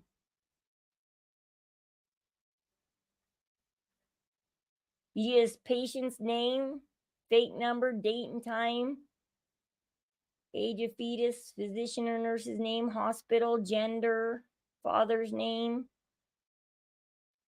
What paper size would you like?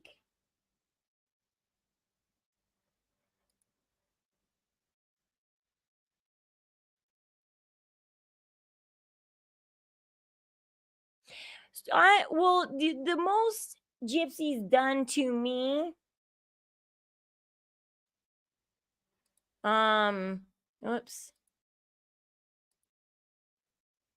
is they've only successfully blocked one of my videos.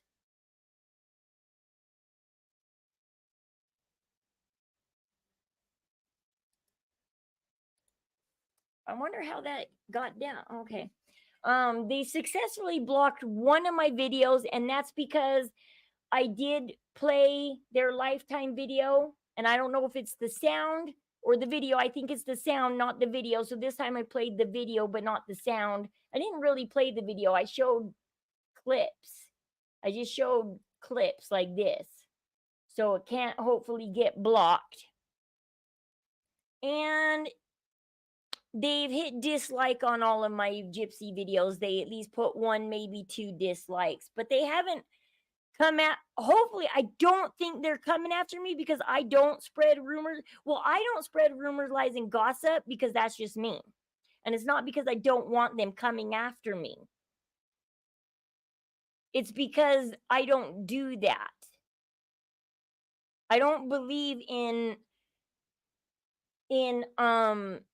spreading and so I know they are coming after Nina. I don't know if they're coming after Morbid, but I think Morbid said him and Kate might have called the truce. I don't know. I don't know about that. But I'm not that big of a streamer anyways. I could probably say anything I want to say and they're not going to come after me because I'm not a very big streamer yet. If I was big, like they're coming after Nina because she's the big streamer.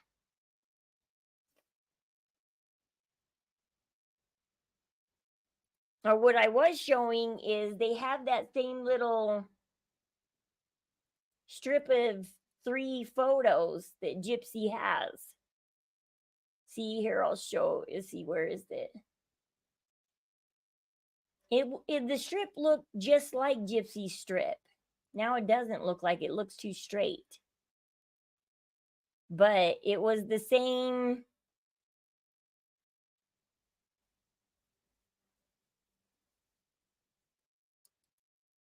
strip, just set of 3s.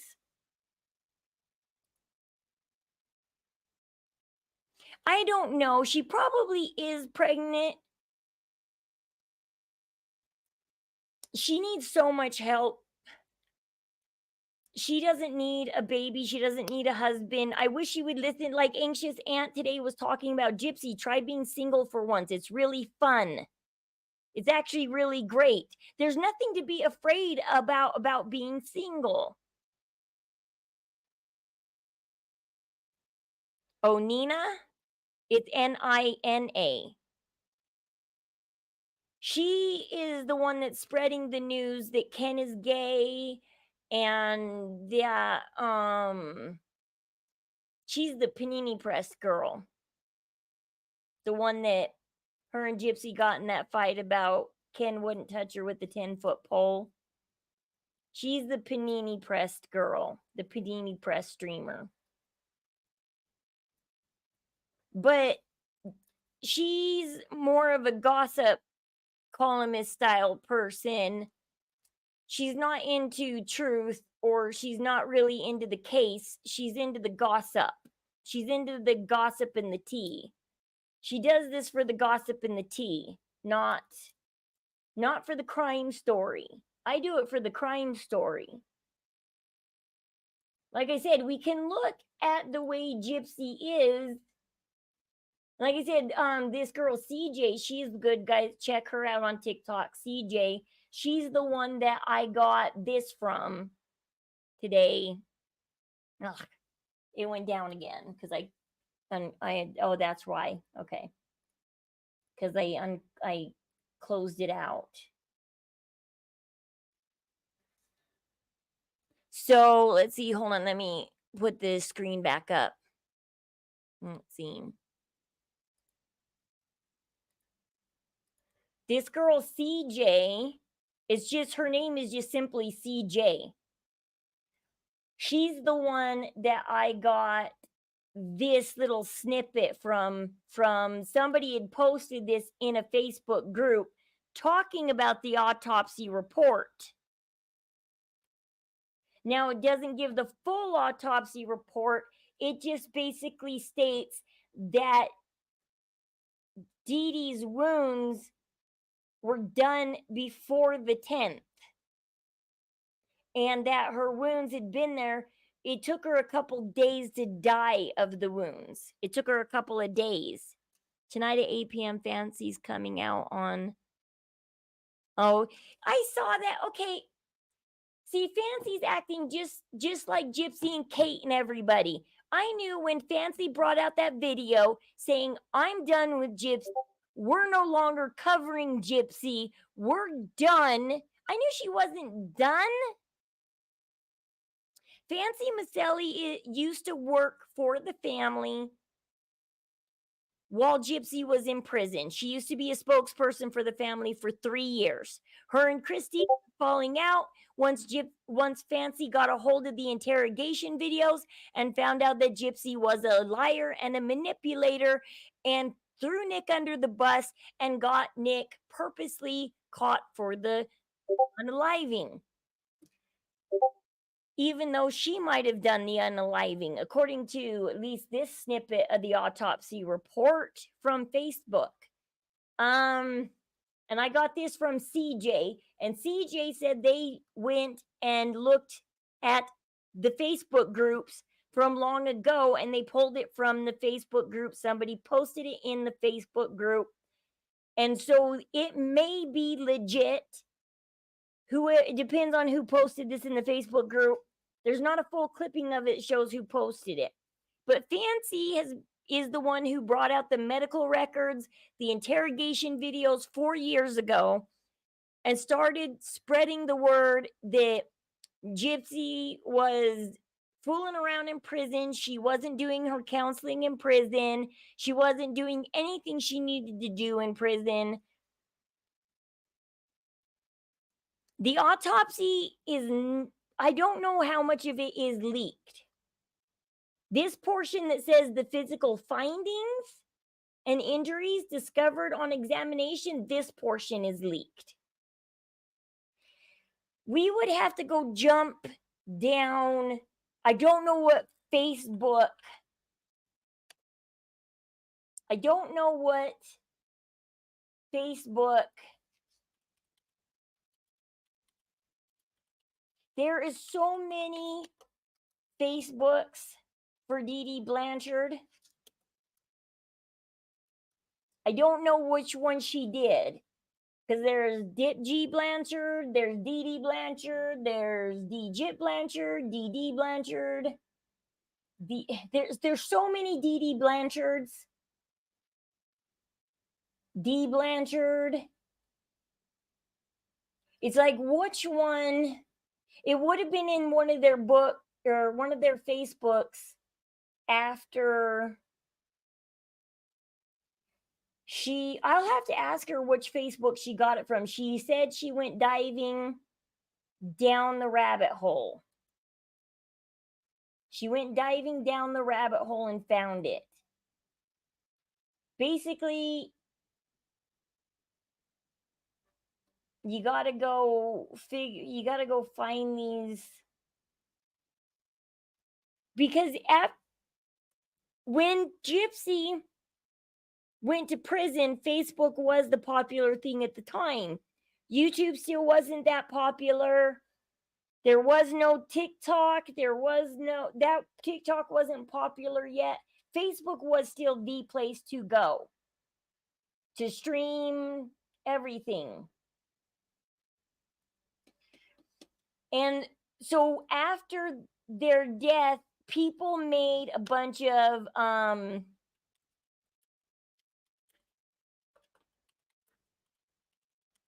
like they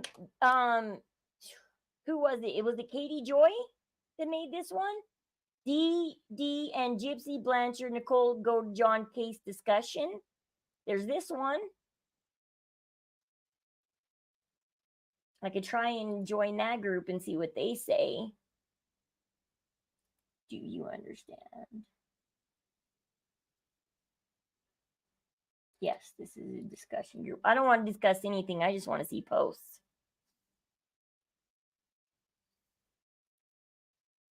Let's see. Dee and Gypsy Blanchard discussion group.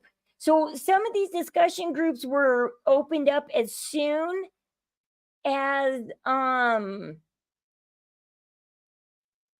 Gypsy went to prison, where people discussed. Somebody posted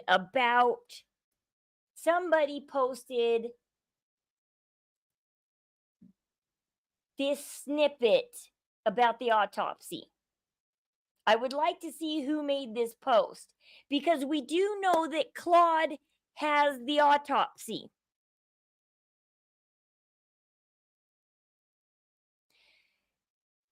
I wish I knew who posted this, because anything posted on Facebook, it is, because the family does have the autopsy. We do know that. I don't know when this was posted. I don't have a date, time, and who. This is just a snippet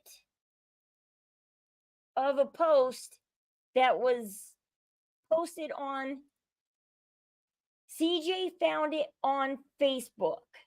I don't know which Facebook though. I don't doubt that it was on Facebook, but the thing is what Facebook and who posted it, because the family does have the autopsy. But the thing is if I bet you when they did Mommy Dead and Dearest, they probably put some kind of gag order on the family releasing the autopsy, because if the autopsy ever got released, Gypsy would be in jail and Nick would be out. Did the whole family let Nick take the fall? Because there's a reason they're hiding that autopsy. I, in a way, kind of believe this, because there is a reason they're hiding that autopsy. If the autopsy proved that Nick did all 17 of the stab wounds, then all 17 of the jab wounds, then why not release it? If the autopsy says but no, she's got bruises on her hands, she's got a broken nose, she's got some of the jab wounds.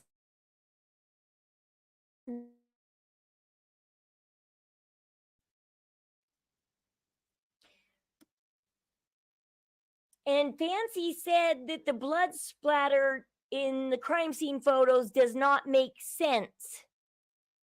The blood, and I think also how little blood there was on the bed doesn't make sense. That bed should have been saturated.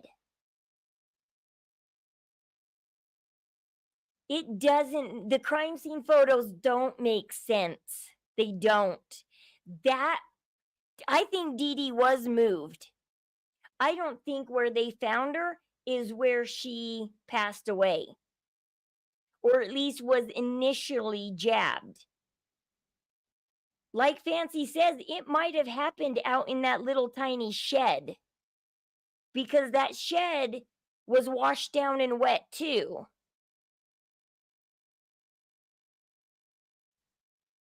I don't know if I could find what Facebook. I should ask CJ where she found this at. Because I want to see who posted this. I want to see who posted this on Facebook, because the next of kin would have been given the autopsy report. I know, like I said, my brother passed away 4 months ago. I was his next to, well, my mom's the next of kin, but I was the one that was notified because he lived with me. And so because he lived with me and I was the family member they notified, I was the family member that got the talk screen report. I was the family member that got to talk to the coroner.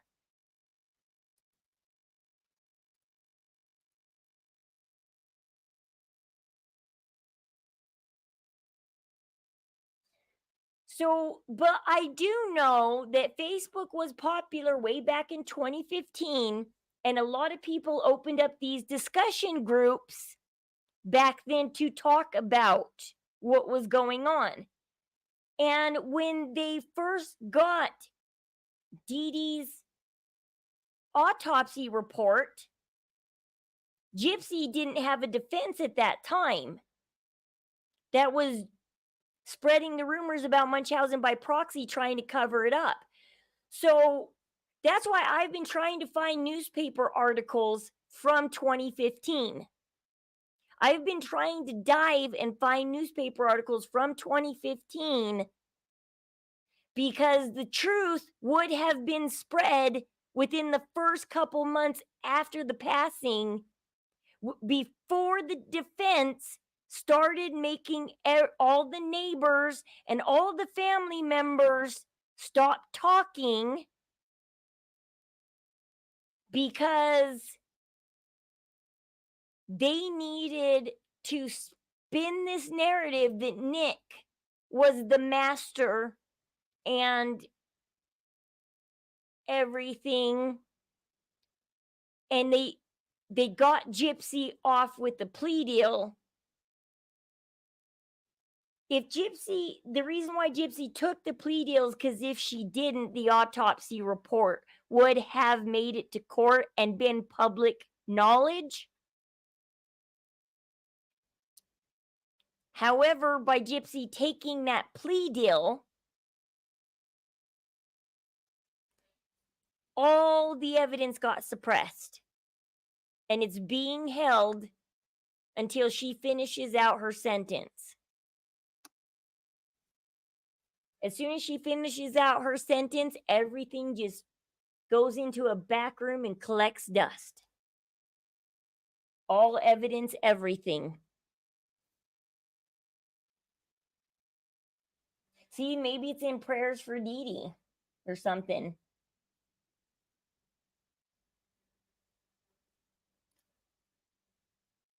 Like, you got to go dive back down.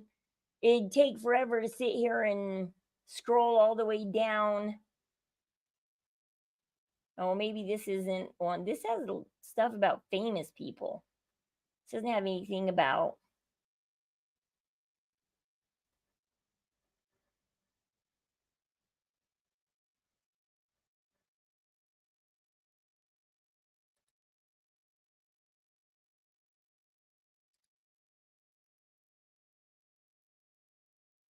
Yeah. I'm going to have to join these groups and actually look at some of this stuff. How old are you?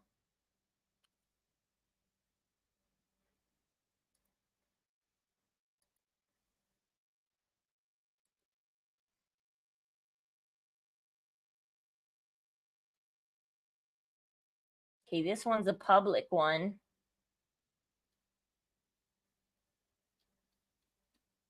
Let's see.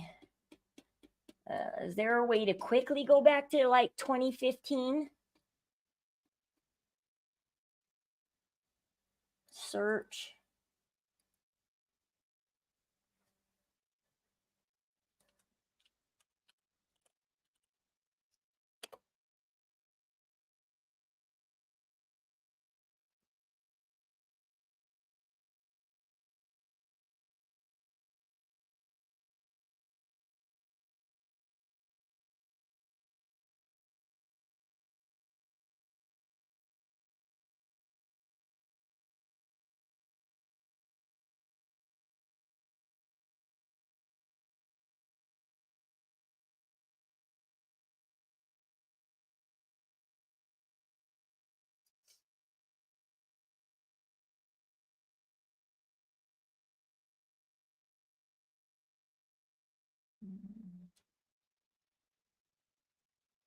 Is there like a way to quickly go back to 2015, around the time that this happened? I want to quickly go back. I want to quickly go to a certain year.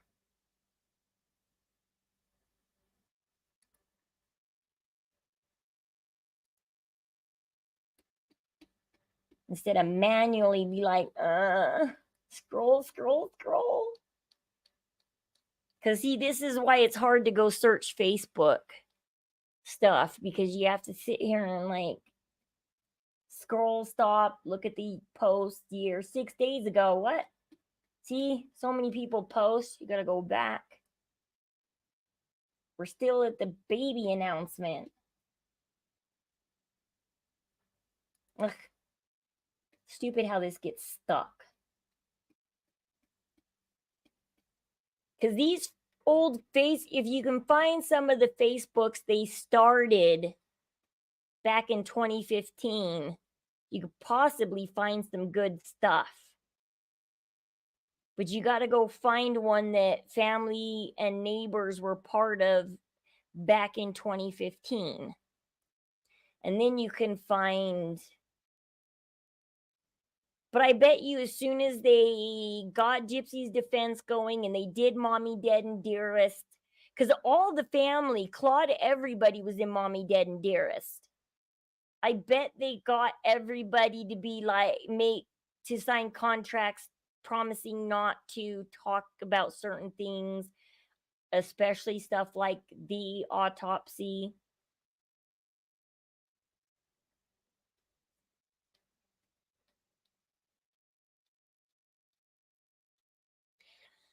Because as soon as that, I mean, why hide the autopsy unless, why hide it unless something damning's in there? If it proves that Nick did more than the five he claims, then show it. Show the autopsy. There's nothing wrong with showing the autopsy. Everybody's trying to call Gypsy out and say, if you want all of us streamers to stop talking about you, bring the autopsy report and we'll stop talking about you. Because Gypsy is technically now the next of kin.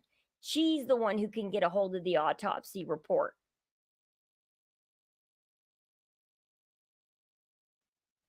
Because now that she's out of prison, besides her grandpa, she's the next of kin.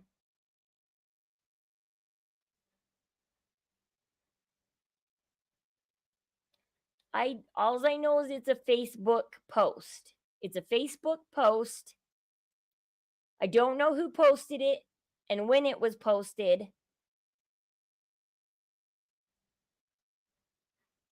It's just a Facebook post that somebody posted about the autopsy report. That's all I know about it. I don't know. I don't know if Rod and Christy has the autopsy, or because they wouldn't be considered next of kin because Rod's just her ex. It would be Claude. Claude would be the one that has access to the autopsy. Now, did Claude give it out? Did Claude give it out?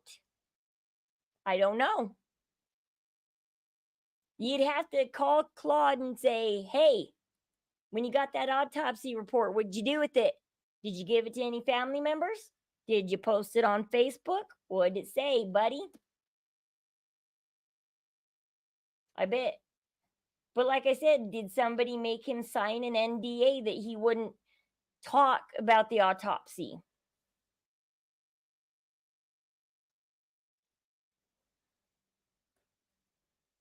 Well, this is a very short group if this is the beginning. It started basically when Gypsy got out of prison.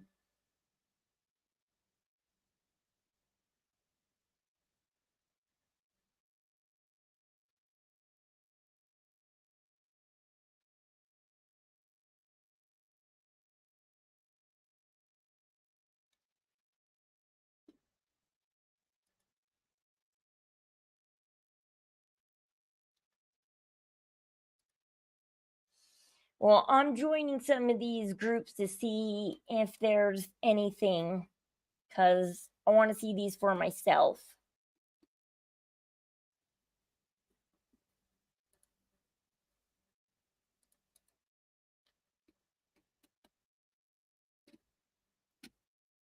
Because the truth is out there, it's just, where is it?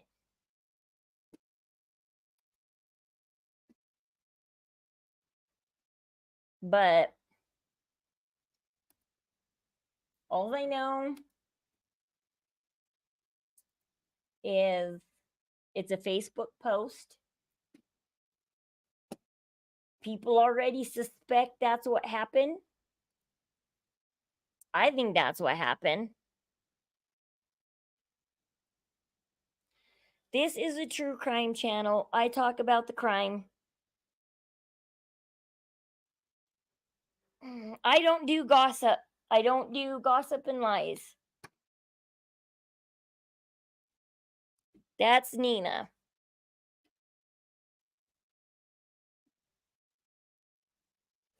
And possibly morbid. I don't do gossip and lies.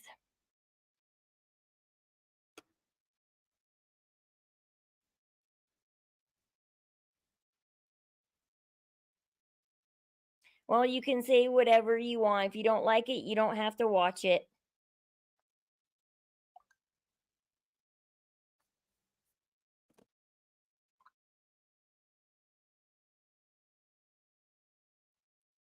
I talk about the crime and I talk about the show, and that's all I talk about.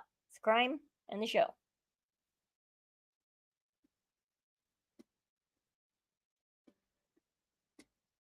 Obviously, you're in Gypsy's camp and you're probably one of the ones sitting there hitting dislike on my video and you're probably the one that got my last video blocked. You're probably here to see if I screwed up, to see if you could get this one blocked too.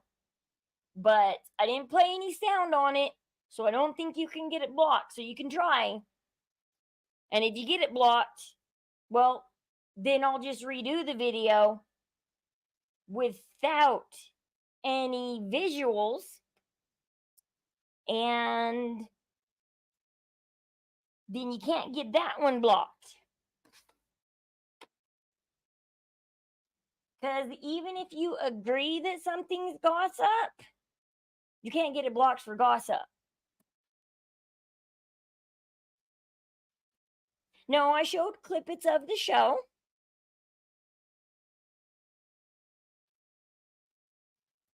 And we talked about the clip of the show.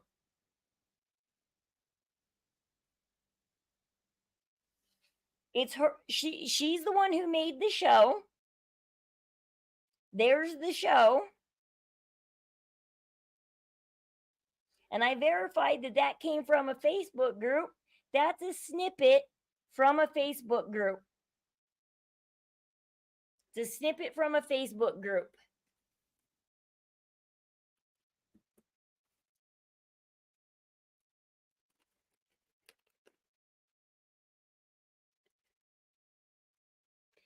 People show snippets from Facebook groups all the time.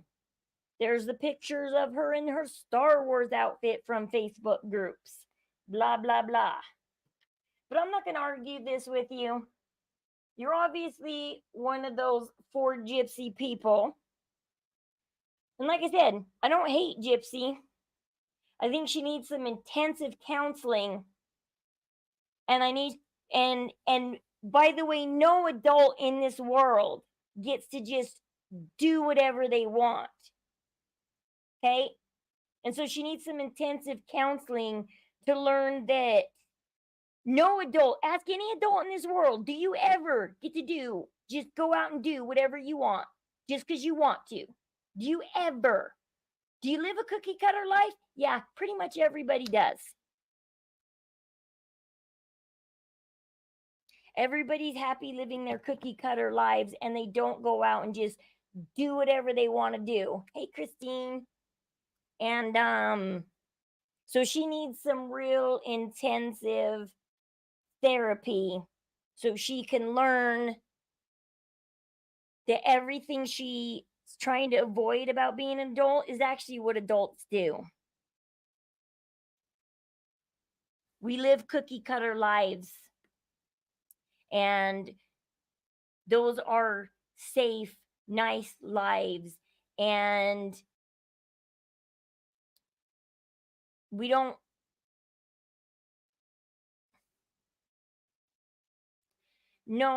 sit there and when something's wrong in our marriage, we take it to our spouses. We don't confide in other people and we work things out. I've been married for 21 years now. You think I'd be married for 21 years if I constantly went to my mom and everybody with my marital problems? No. It's because you take your marital problems to your spouse and you talk them over. And so, wow, you really love Gypsy that much, huh? Rose Pickles is a total Gypsy lover. I bet you've already hit dislike on this video, haven't you? I bet if I were to look at it right now, there's already one dislike. You're probably the one that's been sitting there trolling my channel, hitting the dislike button. I've been wondering who's trolling the channel, so you finally showed your face. You're the one that's been trolling the channel, hitting the dislike button. But anyways, I'm not going to argue with Gypsy loving people that are too blind to see that she needs help. There's so many, she needs, everybody wanted her to come out of prison and get the help she needs. Everybody wanted her to get the help she needed while she was in prison. But Fancy told everybody, showed everybody how she wasn't. She was refusing to get help. And now she's out and she's still refusing to get help. She ruined Ryan's life. And we're watching it. It's her show she put out. It's her show. She put the show out. I just watched her ruin a man's life. He said, "Hey, baby, I'm here for you. Let's talk about this. Let's work things out." He tried to get her psyched up for a date night. Oh, she's not going to care about Becca Scoops, but she's just going to accuse Becca Scoops also of having gossip, and because Becca Scoops pulled some of their stuff from a Facebook group too. Oh, I guess they're just here just to attack me, I guess. I don't know. I hope Ryan's okay. He's just disappeared since Gypsy announced the pregnancy, and I hope somebody does a welfare check on Ryan. Every morning I wake up, like I said, and we haven't heard about Ryan is good and bad news. You know, it's good news because hopefully he's okay, but it's bad news because does that mean that nobody's checked on him? And I'm just going to block Pickles. Yeah.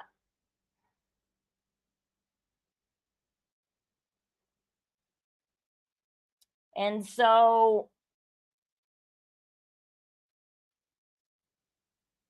the receipts are the show. I told you, there's the show. We just talked about the show that Gypsy got paid to put out. There's the show. Right there. There's her show. We just talked about it. She just ripped Ryan's heart flat out of his chest. Just ripped it right out. Just totally rips through that guy. You know, when I left my first spouse, I wasn't that cruel.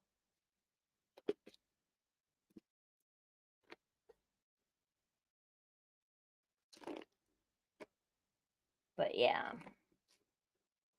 Ryan just did a video and said Christy and Ken went to the divorce proceedings with Gypsy after she claimed she's an independent woman getting a divorce and she had to.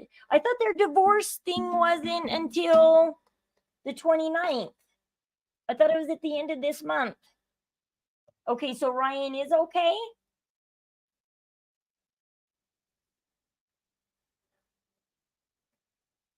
Well, Mia and Rod tried. Mia and Rod tried to talk some sense into people. But like you saw, Gypsy took one snippet of a text message, showed it to Rod, and got him to hate Ryan. She spun the narrative with one text message. She spun the narrative.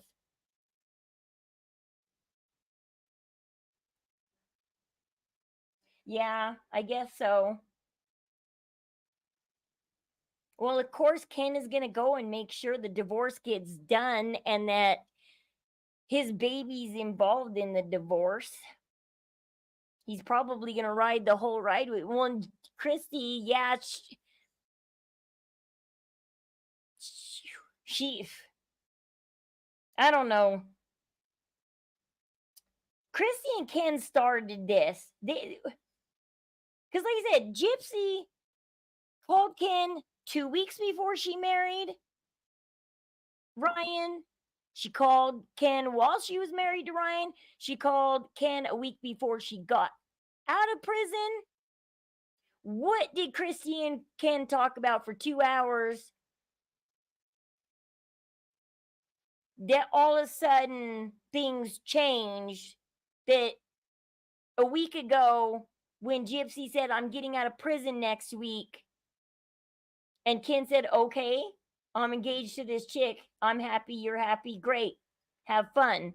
All of a sudden, a week later, he talks to Christy for 2 hours, and now some BS comes out about why he had to let her go. And now he's single and wanting her.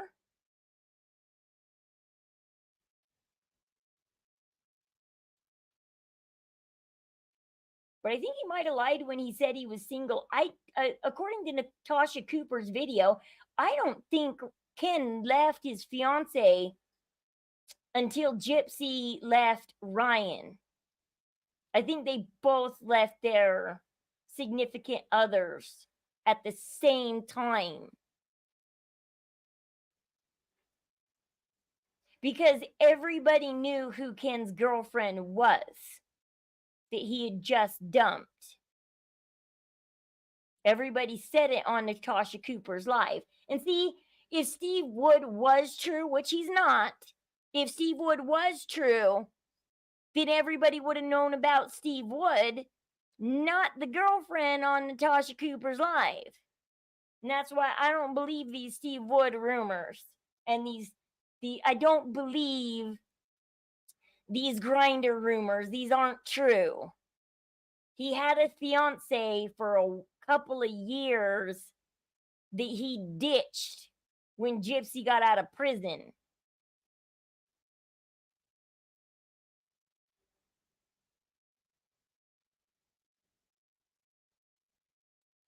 Yeah, I guess people are saying Ken was engaged to her, that they're not just.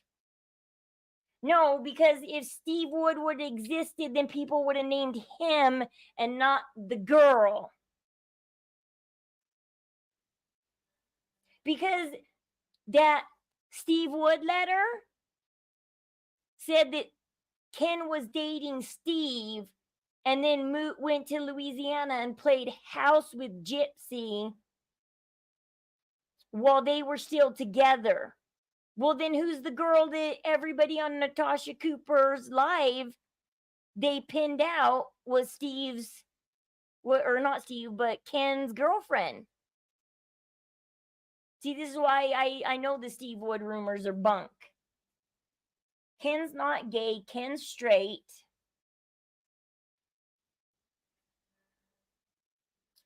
And everybody has already doxed Ken and knows who she is.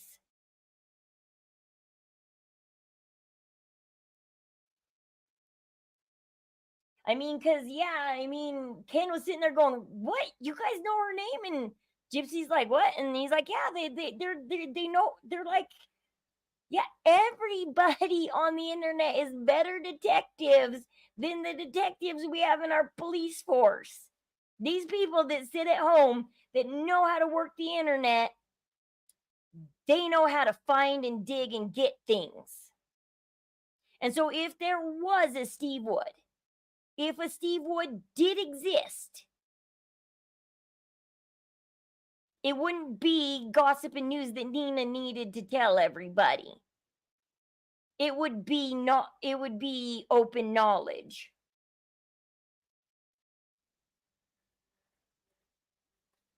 Well, now look who's telling the rumors. Pickles is saying Ken is bisexual. It's like, now who's spreading the rumors? I don't care what Ken's sexuality is. Ken is choosing to be with Gypsy. You respect that. That's the truth. His sexuality shouldn't bug you. He's choosing to be with Gypsy, so it doesn't matter whether he's straight or bi or gay or trans or what. It doesn't matter. He's choosing to date Gypsy. Respect that.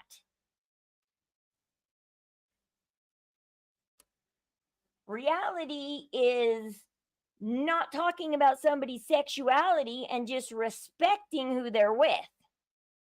That's reality. We're in 2024.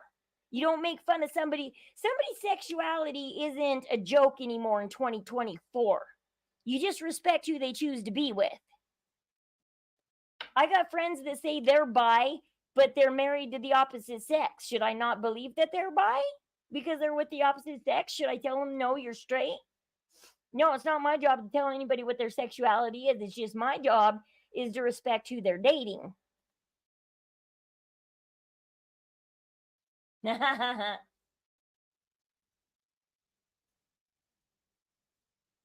Maybe that's Gypsy hiding under the rose pickles.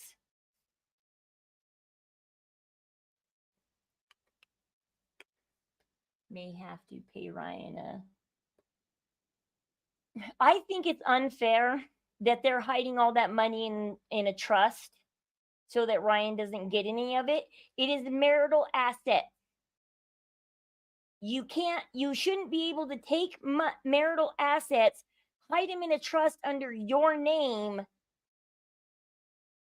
and all your family's name, Mia, Rod, everybody's on there but Ken. Like unless they recently put Ken on the trust. But everybody's on the trust. And they're taking her marital assets. It's just like a husband who takes marital assets. Tell me what you would do to a husband who took marital assets and hid them in a bank account in the Cayman Islands. What would you do to a husband that did that to his wife? Okay? It's the same diff. Her hiding marital assets in a trust to not give anything to Ryan is the same as a husband hiding marital assets in the Cayman Islands to not give them to the wife.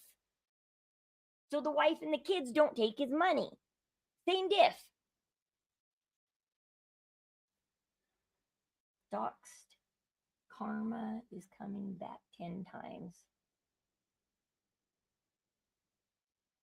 Karma, what? I don't know how much money it is. Everybody's just. When Gypsy first came out of prison, there was rumors going around that she was worth $3 million. And you can go on TikTok, and TikTok will tell you after every live, you can go look how much Gypsy made after that live.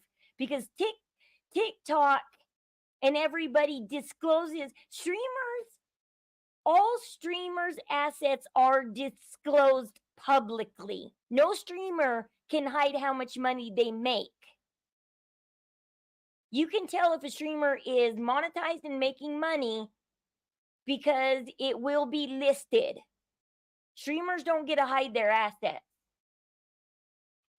Knows how much she got paid for the book. Well, the book, and there's 2 books, and then there's the Lifetime show each season, because there was supposed to be a season 2. And then, so there's the 2 books and the show, and then all the interviews that she did, and gosh knows what else.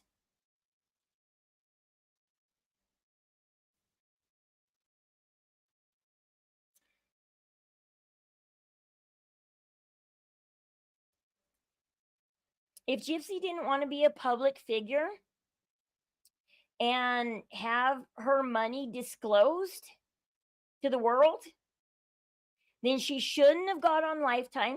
She shouldn't have wrote books. And she should close her personal media to family only.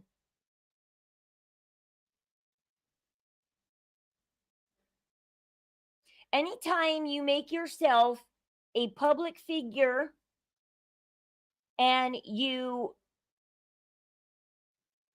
go on interviews and you make yourself famous and put yourself in the spotlight, she's no different than any famous actor out there, any other reality show actor out there. Ask anybody who starred on Survivor or The Real World or Housewives or what's that one show with Big Brother, Big Sister, or whatever. All those reality shows. Once you make a reality show and your name is famous and you become famous, you just put yourself out there to be talked about. So you just put yourself out there. So if you don't want to be famous and you don't want to be talked about and you don't want your money to be talked about and you don't want your marriage to be talked about, then don't make a TV show about it. Do you see a TV show about my marriage? No, I didn't think so.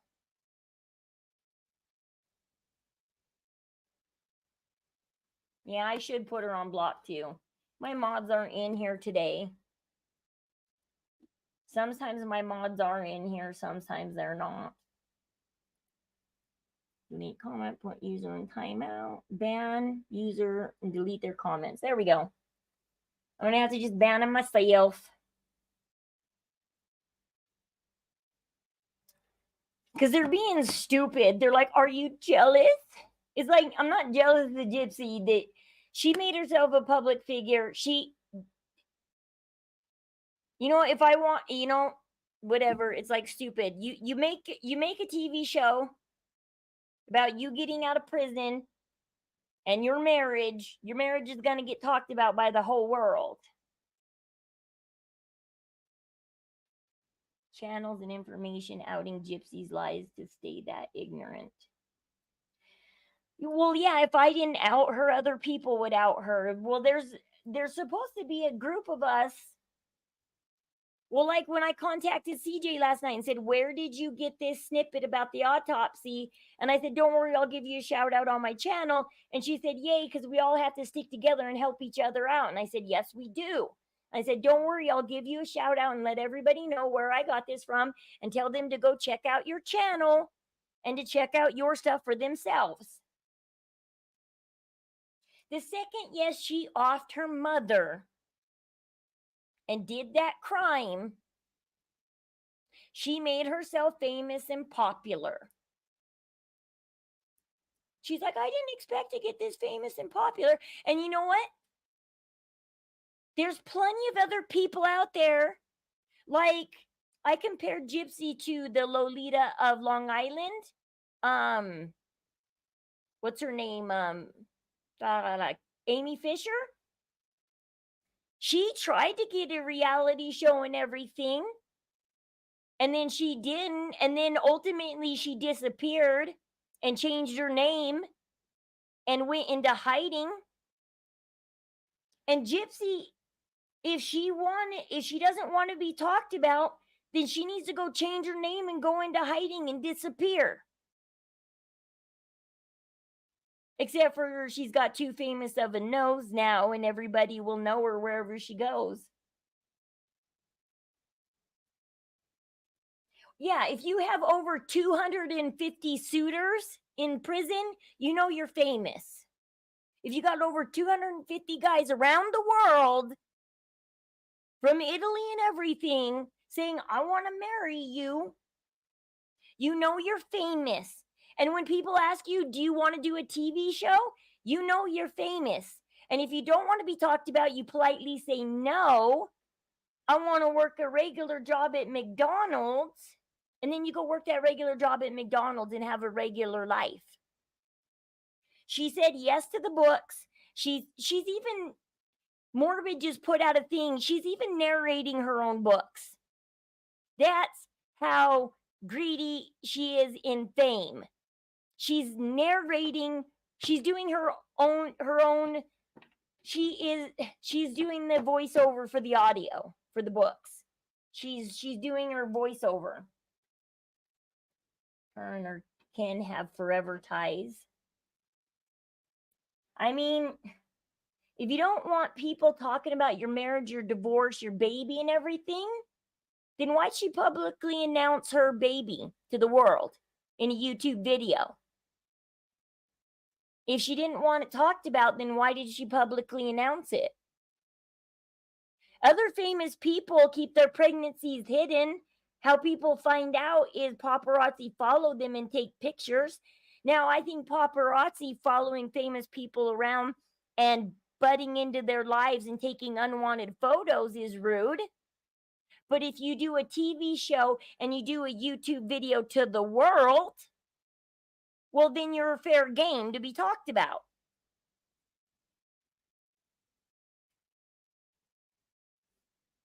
That's why most of us streamers like Hello Starlight, Sir Morbid, stuff like that, I'm one of the rare streamers that'll show my face. Everybody else won't show their face. They got little cartoons up. You just hear their voice. Nick's father is very ill. Yeah. Pretty soon, Nick's brother's gonna be all alone. It's just gonna be Nick's brother. We need to get a judge to unseal that autopsy. What they need to do in Nick's appeal is they need to ask a judge to unseal that autopsy, and that autopsy will give them the appeal that they need. Because if the thing I showed today is true,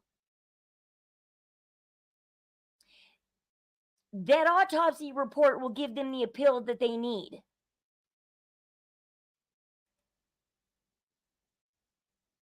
No, Nick's dad's been ill for a while. He can hardly make it to Missouri to go see his own son and whatnot. And it's a bad situation. And that's why NPG Cornerstone is taking over talking for Nick and Nick's dad and stuff, because somebody needs to speak out for Nick and help the family, because Nick doesn't have a very big family. He has a very small family, very small support. Because once again, like Becca Scoop says, the winners write the history books. Gypsy's the winner. She's writing the history books. This is her narrative, her life, her fairy tale. This is all Gypsy's fairy tale right now. That's why Gypsy said when she first got out of prison, she said, I don't care if streamers talk about me as long as they get their information from me. And it's like, Gypsy, we're not going to let you spin the narrative like that anymore. We're going to get our information from other sources that are more reliable than you. No, Nick's in a bad situation. What they need to do is they need to get a judge to unseal that autopsy report. A judge can order it to be unsealed. Because if it proves Nick's innocence, it needs to be let out. But the problem is it embarrasses Missouri. Because that governor at the time gave Gypsy a deal. Because the prosecution answers to the governor. And the governor told the prosecution to give Gypsy a deal because she was abused by a mother who had MVP. And if that autopsy report ever saw the light of day, it would embarrass that governor.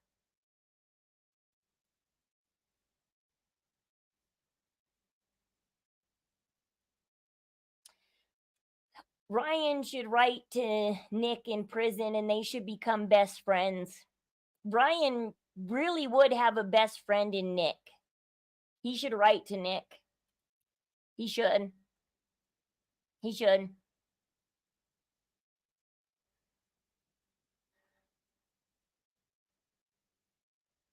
Yep, he threw his life away for her, and I don't get why Nick to this day is saying there is stuff I'll take to my grave. Nick, quit taking stuff to your grave for Gypsy. Stop it. Just come out and say it. It won't ruin your appeal. It might only help your appeal. Because if you say it, Nick, and these detectives, these people that sit online all day that are great detectives, uncover it for you, it might get you an appeal. If you just say it and let the people do what they do.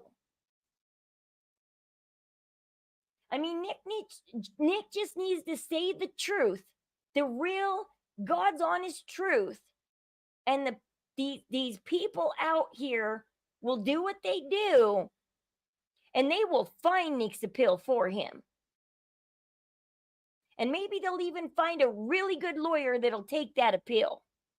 Because Nick's only got like one more chance at this appeal. If he fails and the judge denies this appeal, he's done for forever. Unless the governor pardons him or the president of the United States. Everybody start writing Trump. Tell Trump to pardon him.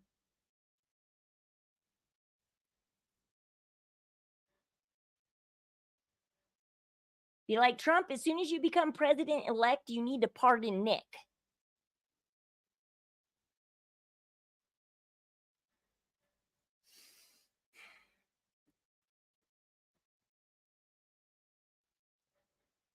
It's sucky. I just wish Nick would quit holding stuff to the grave. Just come out and say it.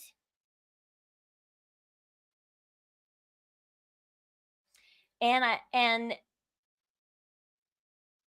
the appeals team needs to tell the judge they can prove Nick's innocence as soon as they unseal that autopsy report. The judge needs to give them a warrant to go get that autopsy report. And then I think you get a warrant for those things, and then the coroner has to turn it over.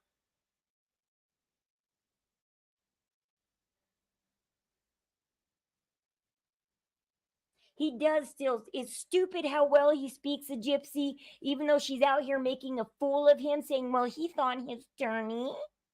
Well, now Ryan's on his journey. She's sending off all these men on their journey because she's going on her new journey.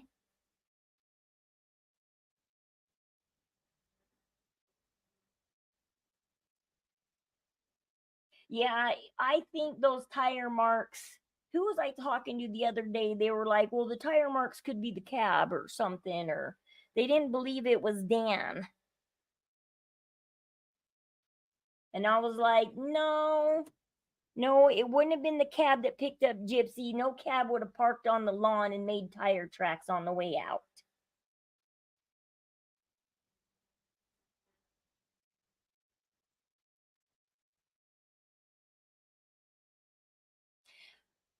This, like I said, these last 6 episodes were the train barreling towards the wreck.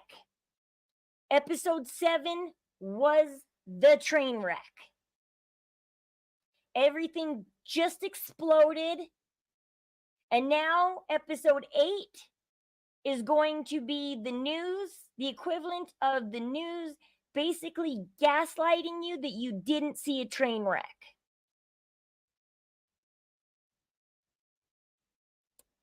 And you're going to be like, no, I saw the train wreck. You can't gaslight me. We saw it heading for the train wreck, and we saw it hit. We saw it explode. You can't gaslight us.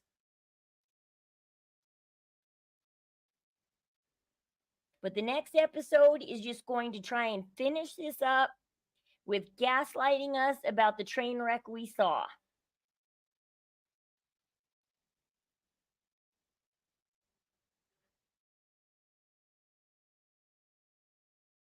It's going to be like a news story trying to cover up the train wreck and make you think that it wasn't as bad as you thought it was.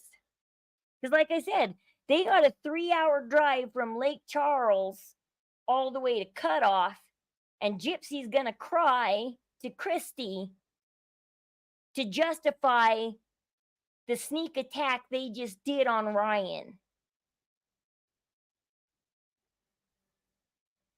And so Gypsy's going to spend the next 3 hours crying and justifying what they just had to do.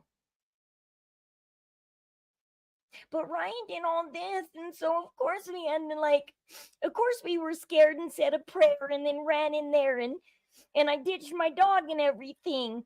Okay, first of all, the way the dog, why isn't nobody said this either? The way the dog greeted Gypsy and the way the dog loved and snuggled and wriggled all over her, it obviously didn't love Ryan more, okay? It obviously did have a relationship with Gypsy, okay? So Gypsy, don't even try and gaslight us and say that dog loved Ryan more. Like I said, the next episodes are just gaslighting us because we saw how much that dog wriggled and jumped all over you. We saw how much it nuzzled your nose and loved you. And then you stuck it in a basket and told it to be good. It was breaking your heart. You knew the dog was going to chase after you as you walked out the door, so you stuck it in a basket. Poor Ryan came home and the dog was stuck in a basket. And he's like, how'd you get in there, baby girl? And then he looks around and going, wait, Gypsy's stuff is gone. Did Gypsy come by? And the dog's like, yeah. And so, yeah, the next episode is going to gaslight us. She's like, Ryan, I'm getting a divorce. I'm going to get with 10 in 6 to 9 months, so be prepared for it. 10 is mine.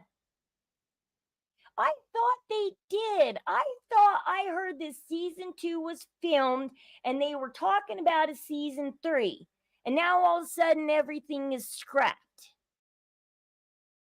Because I was so surprised before season 1 even came out, they were already talking 2 and 3. Or I heard rumors of 2 and then 3, and that they were really rolling with Gypsy's story. And that's why I'm saying, what made him back out? Is it because his pregnancy really is fake? Is it really the ratings and the streamers saying that episode 1 sucks? I mean, what made them back out? Because I heard talks about 2 and 3. And then all of a sudden I heard talks about, no, they're not doing 3. Season 2 was scrapped and thrown away. Because I remember thinking, wow, we haven't even seen season 1 yet. And we're already on a 3?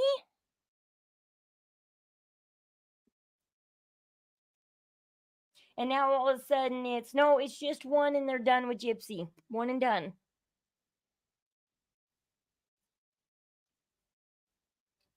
And so I don't know exactly what happened. Nobody's saying what happened. They're just saying that all of a sudden Lifetime backed down and 1 is it. They're not going past 1 anymore. I don't know if 2 was fully shot. Because Ryan only talks about well, yeah, because why was Ryan cut out of the filming? They did shoot season 2 because they talked about how they stopped filming with Ryan once Gypsy got the divorce, or unless the filming was only the last episode and that's it. Because yeah, they did stop filming with Ryan I guess, one final episode. Because as soon as Gypsy announced a divorce with Ryan, they're like, hey, Ryan, we don't need you anymore. Bye.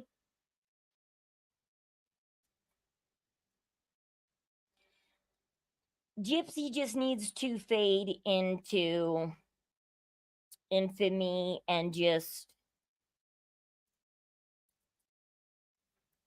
if she wants to have a peaceful life, people are going to be calling CPS on her daily.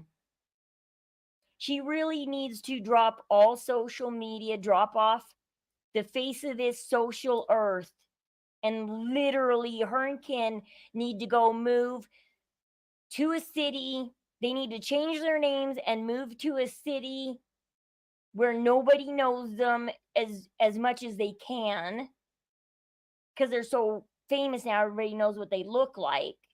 Because they need to disappear as much as they possibly can, because everybody's going to be calling CPS on a daily basis. Everybody's, yeah, their lives are going to be hell if they do not get off, if they do not get off of all these shows, social medias, everything. If they don't get off all of this, they're never going to live a quiet life.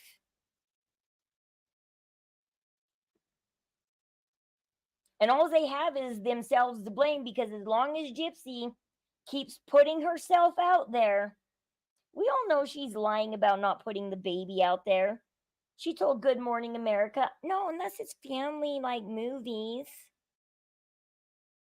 It's like, whoops, did the family movie accidentally get uploaded to YouTube again, Gypsy?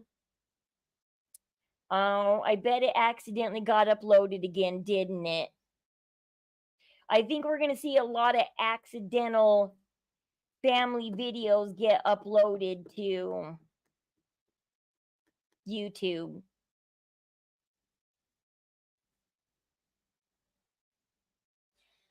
Yep, it's too much money. They make $1,000 an hour on it. They just hop up. Why do you think Ken sat there while she was eating her 3-day-old red velvet cake? Ken sat there going, yep, I'm the father. Yep, I'm the father. Yep, I'm the father. Ha ha ha ha ha. For a whole hour, because they wanted to make their money. She's like, Ken, get on TikTok. We need to make our money so we can go to the movies. It's revenue. What she told Ryan she didn't need. She didn't want it. She didn't care about the revenue. She told Ryan she could care less about the revenue. She cared more about her freedom than the revenue. Well, do you care more about your baby than the revenue? Probably not. Because if you cared more about your baby than the revenue, you wouldn't even put the ultrasound photos and everything up already on social media. You wouldn't have put the announcement. You would have done a regular baby announcement, and you would have put it on like a private Facebook with only your family members on it. Be like, you should just have one private Facebook with your family on it, and that's all you need, Gypsy, is your private Facebook. But no, of course you don't have a private Facebook. No. Now I know why she didn't. As soon as I saw that scene, I'm like, now I know why she got mad that Ryan got the $6,000. Because she was like, I'm gonna show Ryan. I'm gonna shut it down, and I'm gonna not care about that $6,000. She's like, I can give an F about a following. I can give an F about $6,000. And then Ryan gets it, and she's like, ah, give it back, Ryan, give it back. She didn't know that TikTok would still pay her out anyways. I'm like, oh, now I know why she's so mad Ryan got the $6,000 and she tried to get it back. Now I know why. Because she didn't want Ryan to have it. I can understand why Ryan's going, yeah, you're supposed to have a job for probation. You're making money at this, so technically it is your job. It is revenue, Gypsy. But like I said, this is where I fault Ryan. He should have said, okay, Gypsy, let's delete it. No problem. And then drove her down to McDonald's and made her fill out an application and say, well, Gypsy, you got to have a job for probation. Let's get you a job.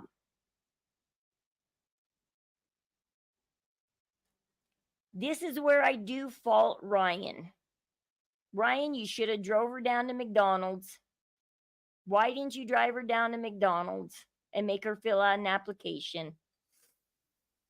Oh, this is where you went wrong. So very wrong, Ryan.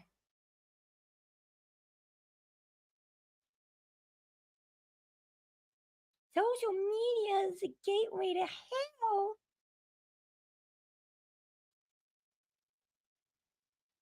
What do you think a TV show is, Gypsy? Once a TV show is out there, it's out there forever. What do you think your TV show is? You're going to have like a 1-star rating on this TV show for the rest of your life.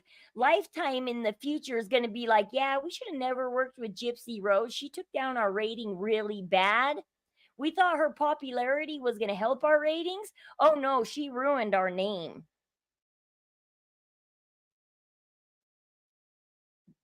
And now Lifetime's going to be like, yeah, we're never working with Gypsy Rose again. Her story just completely ruined us, brought us down.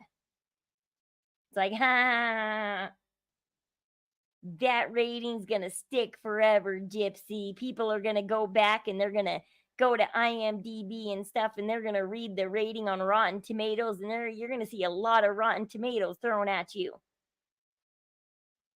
What is this? What is... Let me go see if it is on Rotten Tomatoes. Let's go look at what people say on Rotten Tomatoes. Did she ruin Lifetime? Let's go look at Rotten Tomatoes real quick. Did she ruin Lifetime? Let's see. Let's go look at Rotten Tomatoes.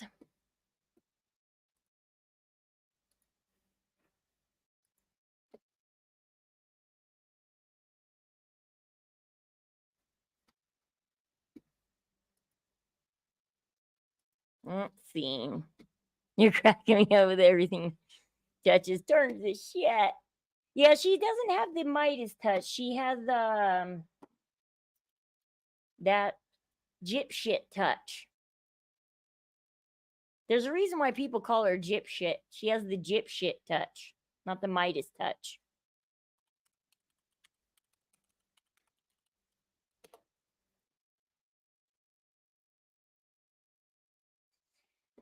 Oh, I wish Ryan would have tried to be like, yeah, Gypsy, that's fine. Let's delete it. Let's go to McDonald's. We're going to get you some fries. We're going to get you a job.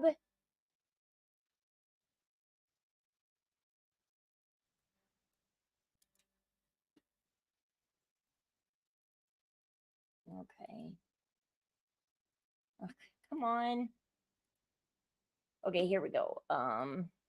Life after lockup. Okay. Oops. I should have clicked on that. Gypsy Rose. Life after lockup. Let's see what we got for Rotten Tomatoes.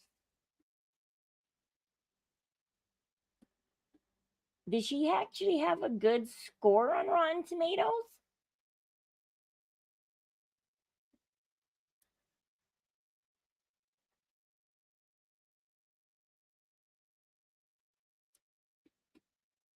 Or wait, where? Oh, there's no score. Oh, there is no score. Why is there no score? Where's your score?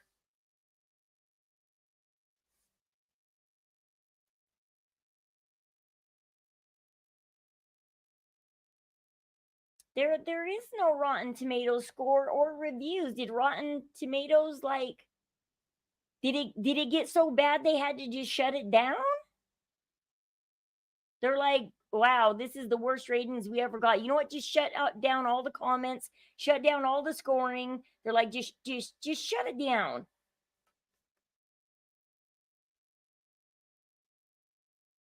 Because it has nothing. Or does it wait? Or do we have to wait till the show finishes? Seasons.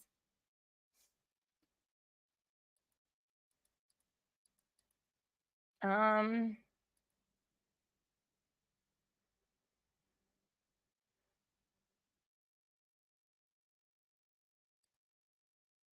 I don't know how Rotten Tomato works. Does it have to wait till like the season finishes, or does it work episode by episode, or is there, let's see, limited series?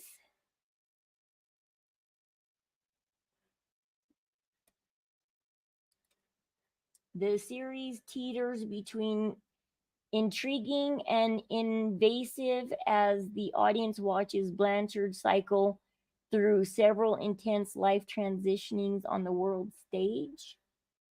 As squinchy as we feel about the voyeurism in Gypsy's life after lockup, we are curious to see and look at how Gypsy Blanchard has handled her first few months of true freedom in her adult life.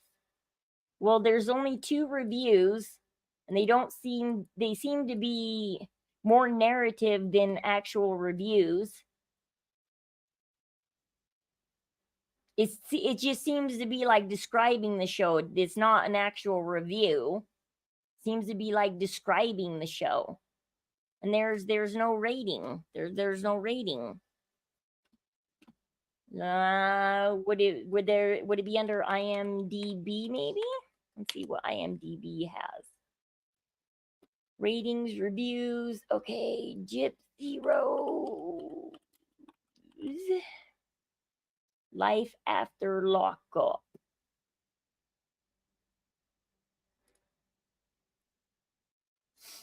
Let's see what the rating is. 5.6 out of 10.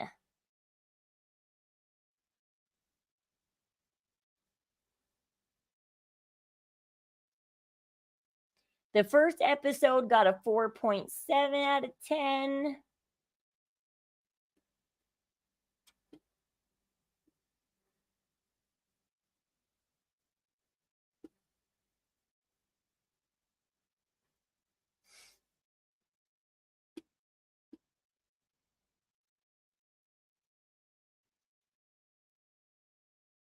Trash. This is the worst thing on TV.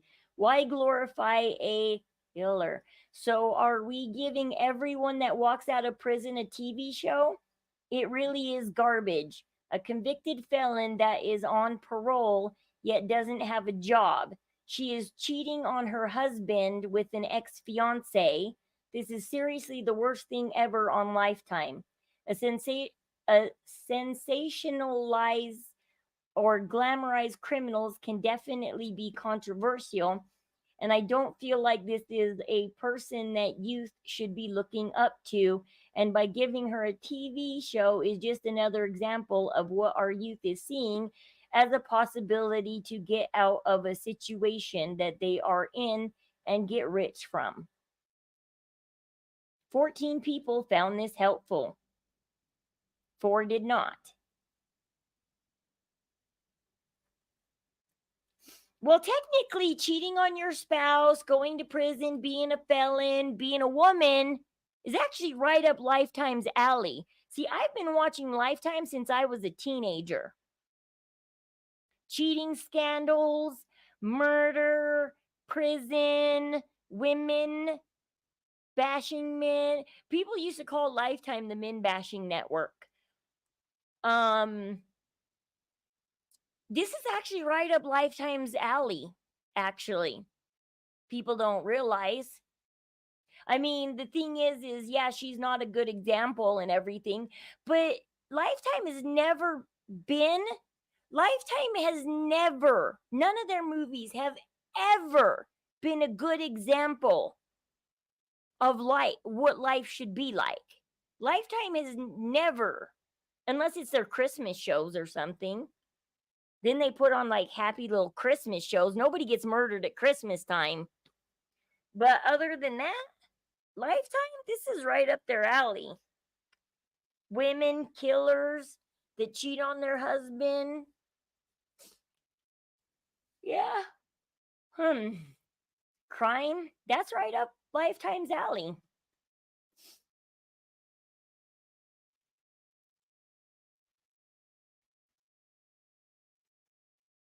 Watch what I do with my life. See, they were in love. Look at that. Do you see that first image? See, this is what pisses me off. Look at the first image right here coming up. See, they were playful and in love, just like her and Ken. Until Christy called. They did have a playful relationship at one time. Ryan knows that it changed the day Christy called. The day he went back to work, the day Christy called is the day Ryan's life changed for the worst. Because I remember seeing Gypsy jump on Ryan while he was sitting on the couch.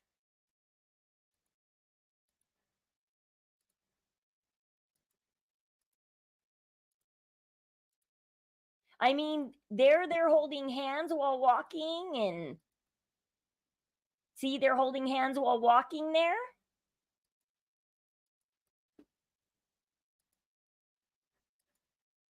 They're doing fine right up until Christy called.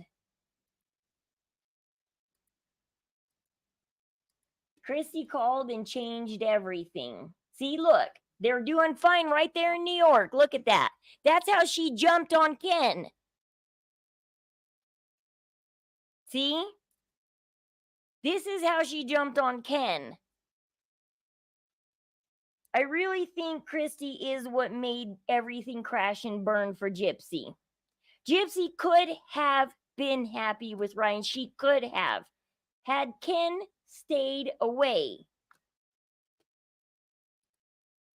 Because you can't tell me she didn't have fun moments with Ryan like she did with Ken. Come on, Ken, fall over. Fall over.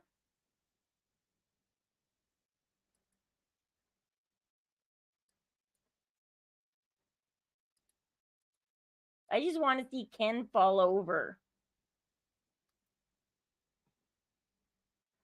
It's a shame Ken didn't fall over.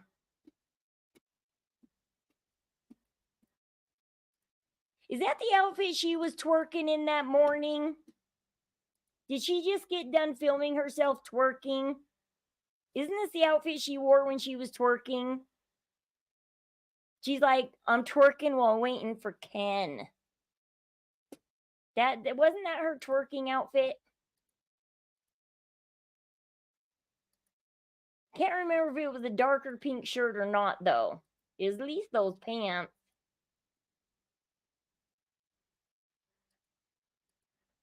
I can't believe Ken was able to hold her up, though. She's not that tiny of a girl. She's short, but she's got a little bit of weight on her.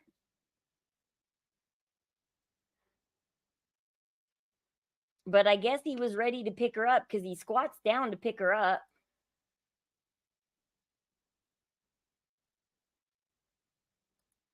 Or maybe he just bent down to hug her, but she ended up like jumping on him. And he's like, whoa, okay. I gotta hold this up. Okay. But see, the same thing she's doing to Ken. She's doing right there in the New York hotel room with Ryan. She can't tell me that her and Ryan didn't have a playful relationship either. Because the first thing we see is she jumps on Ryan twice in this video right there. And right there in front of the New York skyline.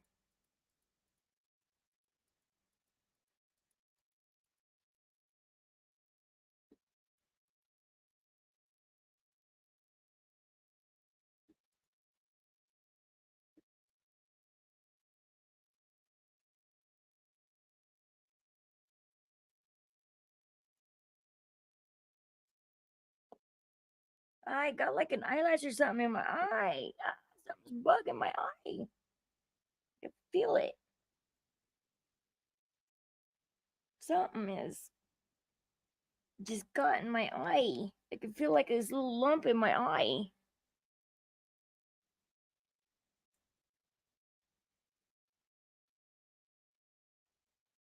Yeah, all of a sudden, like, there's like something bugging my eye. But she was jumping on Ryan too, though. I really think Christy is the one who blew it.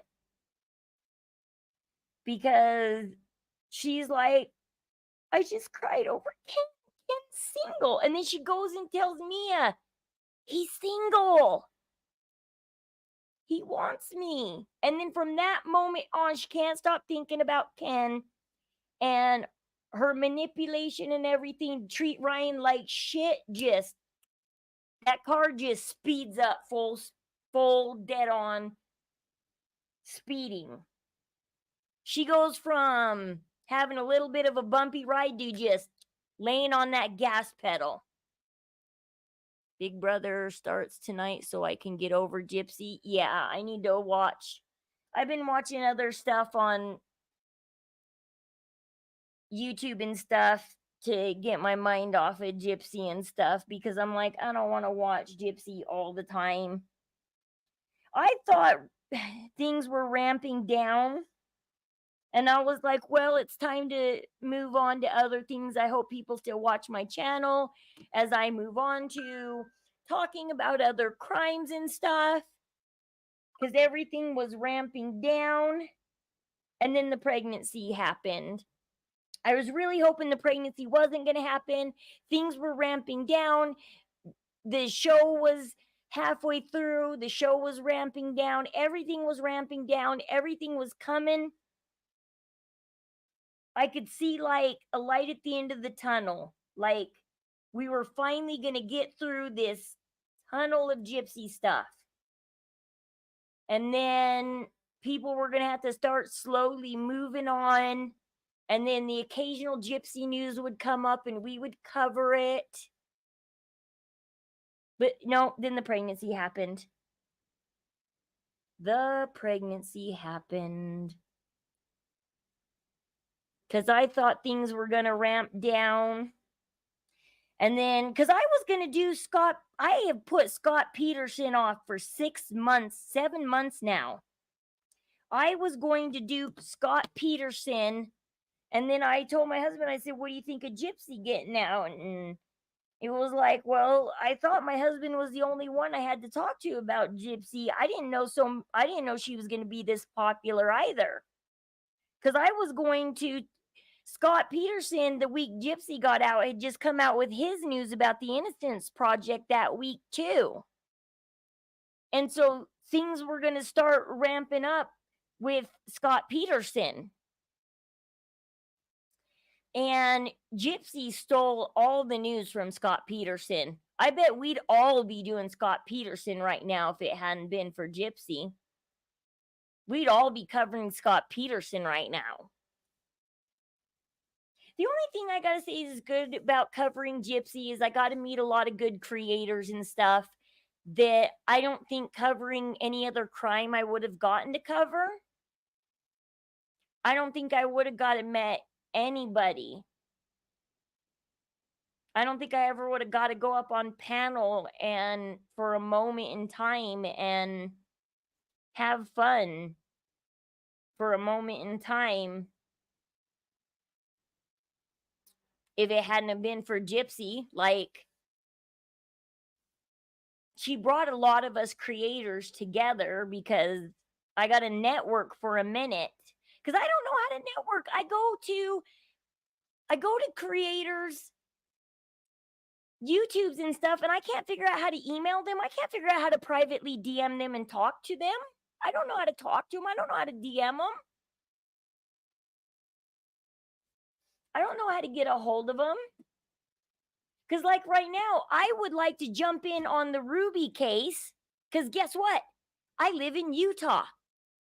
I know I know a good amount about the Ruby case, but even more, I know about the laws in Utah. I know about DCFS in Utah. I just said it in the cutting board's comments. I said, look, I live in Utah. I know a lot about the Utah DCFS system. Can I join you? I said, I would love to join you. And I said, you can ask me any questions. I've lived in Utah my whole life. I will answer any questions you want about the Utah system. Because I can jump in on the Ruby Frank case right now. Because I live in Utah. I just live in the opposite direction of Ruby Frank, but I know where she lives. I know where Springville is. It's over there by Provo. And I can tell you guys all about those areas because I know all about northern Utah. I don't know too much about southern Utah, but northern, that's where I grew up, is northern Utah. I know all about the north in Utah. I would love to join creators on the Ruby Frank case. If anybody wants to network with me on the Ruby Frank case, I am here in Utah. I would love to answer all your questions about the Utah justice system that you want me to answer. I will answer them.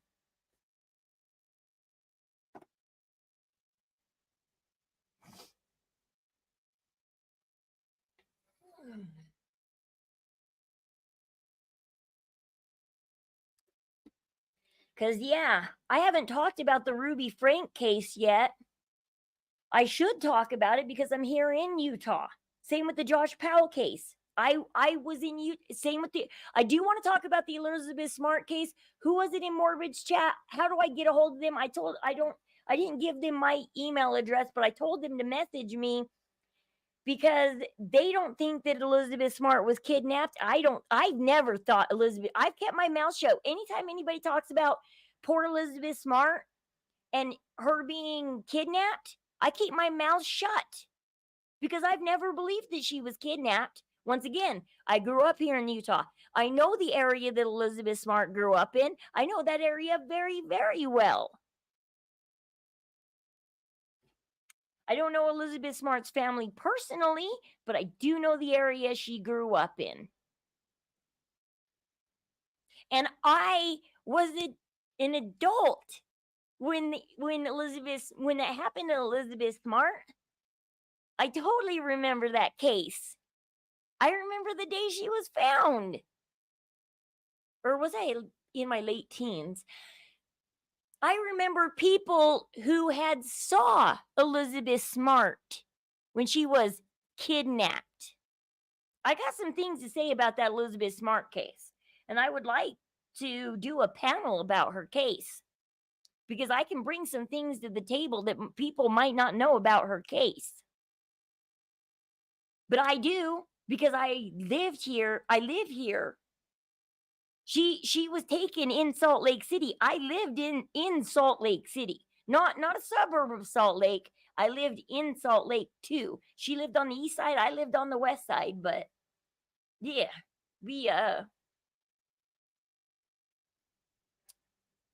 but my friend went to school on the east side where she went. My neighbor that lived across the street from me, her mom put her into the schools on the east side. So yeah. I want to move on to other cases and stuff. Like I said, there's some very famous heavy cases here in Utah that I could also cover. That maybe I can help with the perspective that people don't know about because I'm in Utah.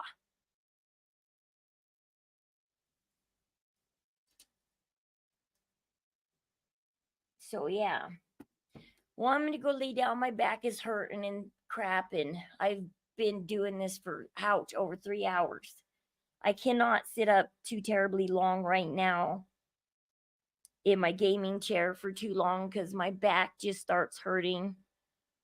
Hopefully, because I don't have to travel that 4-hour trip anymore, that's all done. my back will just heal in due time. And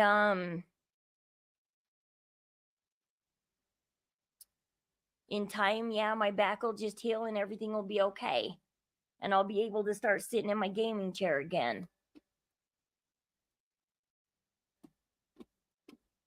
So I am Morbid's panel. I was sitting in that black chair right there because I can kick back in that chair when I'm on panel and I'm not the main focus. I just laid back in that chair because my back was hurting so bad. I was just like, well, I'm not the main focus, so I don't have to be literal front and center. I can just lay back and talk whenever I want, and nobody needs to actually pay attention to my little square frame over here. It's like everybody can just ignore it. I don't have to put my face front and center.